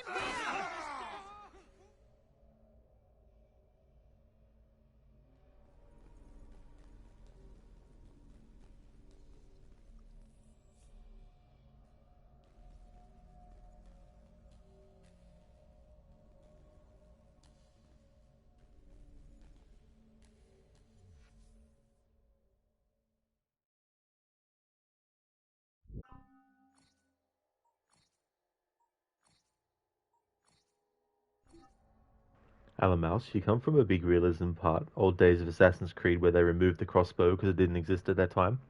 Yeah, it's funny when that was done too, because like for the longest time I had zero idea that was actually a thing with it. Hey there, Alex. How's things?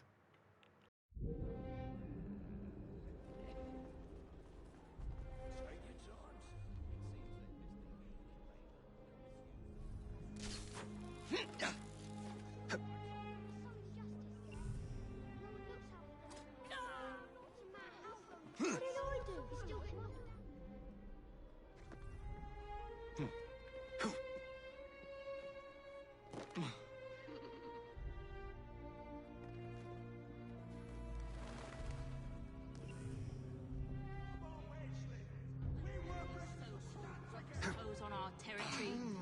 I urge you to clip their wings, but keep their brains intact for my own enjoyment. I will be in touch. Cletus. There you have it. Keep a close eye on your surroundings. They're a sneaky bunch.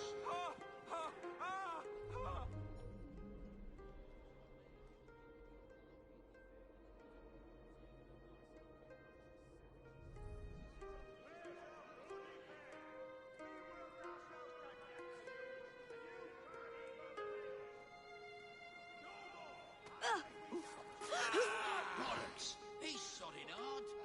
On the hunt. Let's go. Can't imagine he's up to any I'll good. do that trespass. Skulking I'll sod. get you like a fish. Too much fucking dialogue overlapping each other for me to even friggin' see if the guy said what I'm trying to get him to say without actually talking over the fucking top of it. Oh man. There's no consistency either between when the rook just stays like that until you literally go up to them, even when all the enemies are dead, versus when they just free themselves. Alex, you're doing good. You woke up, did your morning stretches, made coffee, and now prepping for work. Oh, very nice. Glad to hear that you're going well, Alex. Good that you got those things sorted. I'm going to go and get Jacob some more throwing knives, because I think that will definitely help a little bit, maybe, perhaps. Alamouse, your most funny glitch in Assassin's Creed 1 was Altair suddenly flying as a bird in Masyaf. They've got to be scared and laughing at the same time. I've never actually come across that one as yet, but that's really funny when that kind of shit happens. Like in Red Dead Redemption 1, the horses that are in the saloon sitting in the chair like a human would. Alamouse. Oh, Alex, how about you? Oh, I'm doing well. I've changed what games are on what days because I had this as the weekend game, and I had GTA 5 as my Monday to Thursday, and so I finished my playthrough of GTA 5 on Monday, and so I've swapped the weekends. Well, not really swapped, I guess. I've just basically given this 4 days a week instead of 2, and then I've got a Hellblade playthrough going on Friday, and then I've got on the weekend Splinter Cell. So doing a lot of juggling, but going well. Alamouse, when bored you tend to abuse on the limits of the system. Man, the horse also glitched. You had a horse walking like a person. This specific horse interaction happened on PS3. That kind of stuff is just so funny to see. Especially too, what adds to it is just how unexpected. But that's a good idea though, Alamouse. I mean, that's one of the things about doing challenge runs, or even if you're not doing a challenge, just coming up with a different way to play the game that you don't normally do, just to see what you might discover.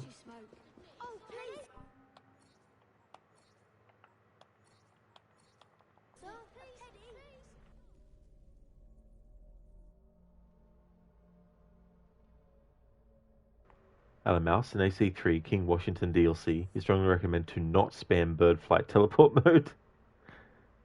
You got stuck in a building, couldn't fast travel. Oh, I hate when that shit happens in games, where the fast travel mechanic just doesn't work.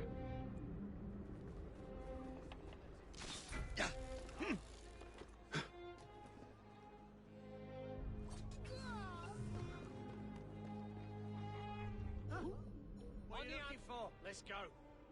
Bagger off home before I snap your neck. Oh, buggered. Owe me a tanner and all. Come on, who saw what happened? Thank you, Jacob. Wait there! I'll chop you in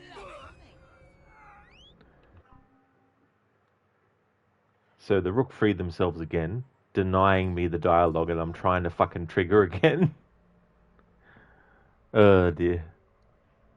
But I can't do this for too much longer because I need to end this stream soon.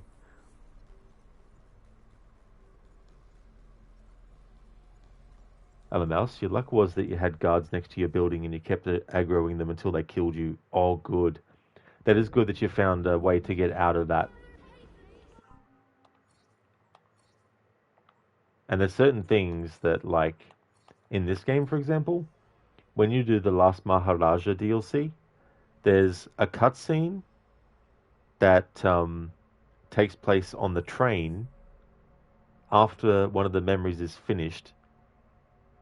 But because it's a cutscene, if anything goes wrong, you can't just pause it and then go to the main menu. Because in this game, when a cutscene is playing, they don't give you the option to do that. They only give you the option to turn subtitles on or off or resume. And so if you need to turn your game off and on again, which, you know, it's fine if you're not streaming directly from your console, especially on a PS5, but if you are, then it means that your stream stops too.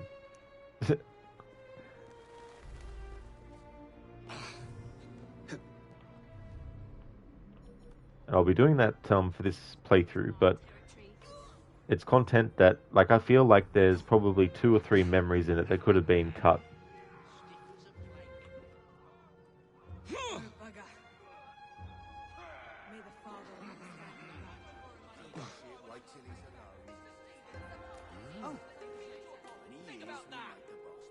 You there, what are you up to, hmm? Nothing good, I What's wait. he doing here? We haven't intruded!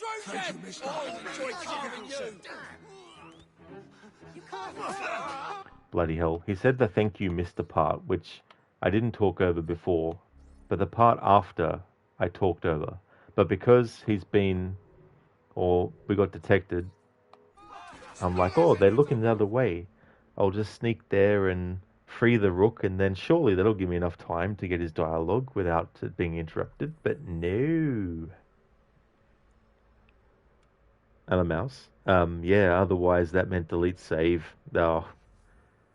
Especially too, like if it's early on, then that's fair enough, because you're not losing a whole lot of progress. But when it's something that happens either, you know, halfway or later, it's like, what? Another thing that pissed you off from that DLC is that you cannot save your file on slot 1. It does not save at all. You progress in campaign and story, yes, but all your stuff gets resetted. Oh. It makes you wonder why they do that. Like, what is the logical reason to make the decision to do something that is going to piss the player off, that is completely avoidable? Because it's not necessarily always about limitations of the game engine or whatnot. It's purely because the decision was made not to do it, when doing it would have been beneficial. When doing it would not hurt anyone. It's not like there's an alternative that would make the solution bad.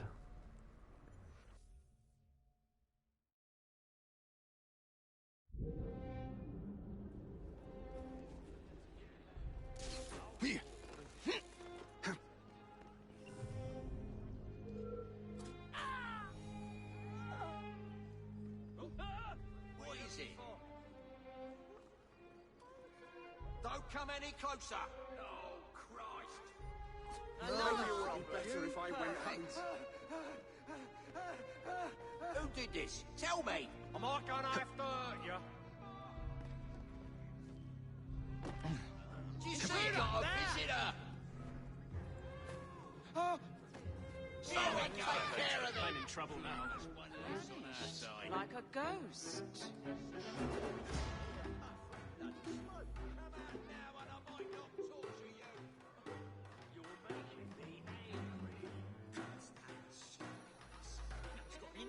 No wasting my time anymore.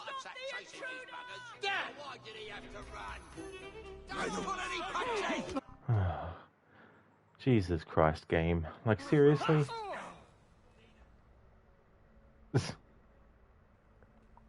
Alright, one more attempt, then I've got to end the stream. And then I'll just spend another 5 hours later trying to get it fucking done. Alex, yeah, that shit sucks, honestly. That was one thing that you were happy about most when you got your capture card. Oh, yeah. That would make a huge damn difference. Like, it'd be good to just even know that when the game crashes, you don't have to worry about that side of things. It can still be annoying, of course, but at least it's not going to be stopping your stream on you. Alamouse, Ubisoft best fix was do not save on that slot then. It's like, yeah, just don't, you know. We won't tell you that beforehand. You have to work that out on your own. Alex, ask DS games or glitches in The Last of Us. Oh, really? Oh. Alamouse, you're already 20 hours down? Oh, fucking hell. But the only AC game you played most times was Black Flag. Did it on PS3, 4, and PC 3 times more. Very nice. I don't blame you, though. Really goes to show that the game itself, no matter what the system was still really, really good.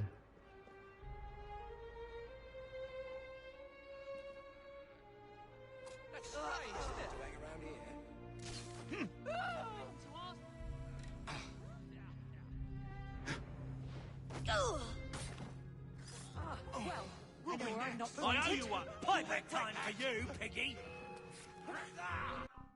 Whatever game. Alright. I'll try this again later. Alamouse, your second most played was Unity. 2 times in PS4 and 2 on PC. Very nice. Yeah, it's good to have that replay value across systems too. And then you get to see like the differences from one to the next.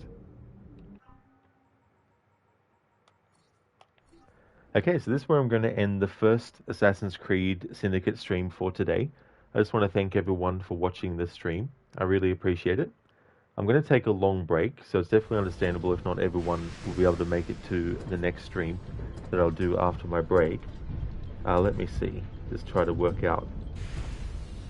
Usually I like to end a stream on a half past or on an hour, because then it just makes it easier for me to work out how long I'll be on a break for.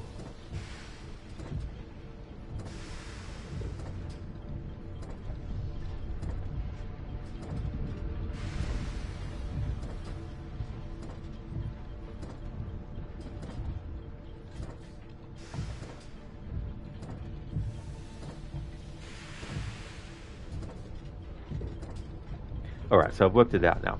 So I'll be back in 1 hour and 40 minutes to continue. That's my current time now, just to give a bit of an idea. Alamouse, but let me tell you something. You've used a lot on Unity and found no glitch or bug. Oh, you didn't? That's definitely good. Thank you, Alex. I definitely will take care. Hope you do too. That's why you lose your streaks here. You streamed 2 times today. It makes sense now. Well, actually today, I did a stream of Tomb Raider 2 Remastered because I wanted to do a playthrough of that as a meme run with Lara in a bathrobe for the whole game. Because the way that game ends, there's a really funny tongue-in-cheek fourth wall breaking moment with Lara wearing the bathrobe in, you know, the point where it's supposed to be default that she wears it. So I thought it'd be funny to actually have that on for the whole game, because then it makes the ending have an extra layer to it. Thank you, Ella Mouse. I definitely will. You take care too. Thank you for joining the stream as well. Thank you everyone for watching. Before I end, I'd just like to give some shout outs.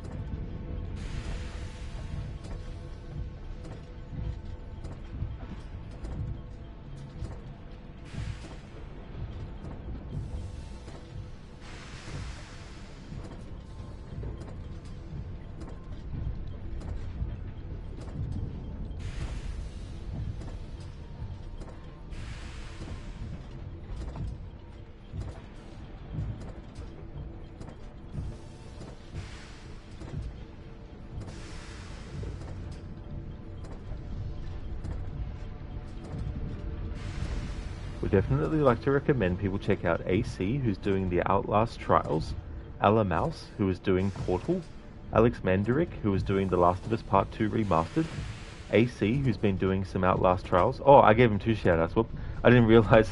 I'm in a Bear Suit, who's doing The Last of Us Part 1, Lone Star, who's doing GTA 5, but also GTA Online, and same as well with Schiller, who's also been doing GTA Online, but also the story mode for GTA 5. Oh, that's all good, Alan Mouse, for the shout out. No problem at all. Thank you once again, everyone, for watching this stream.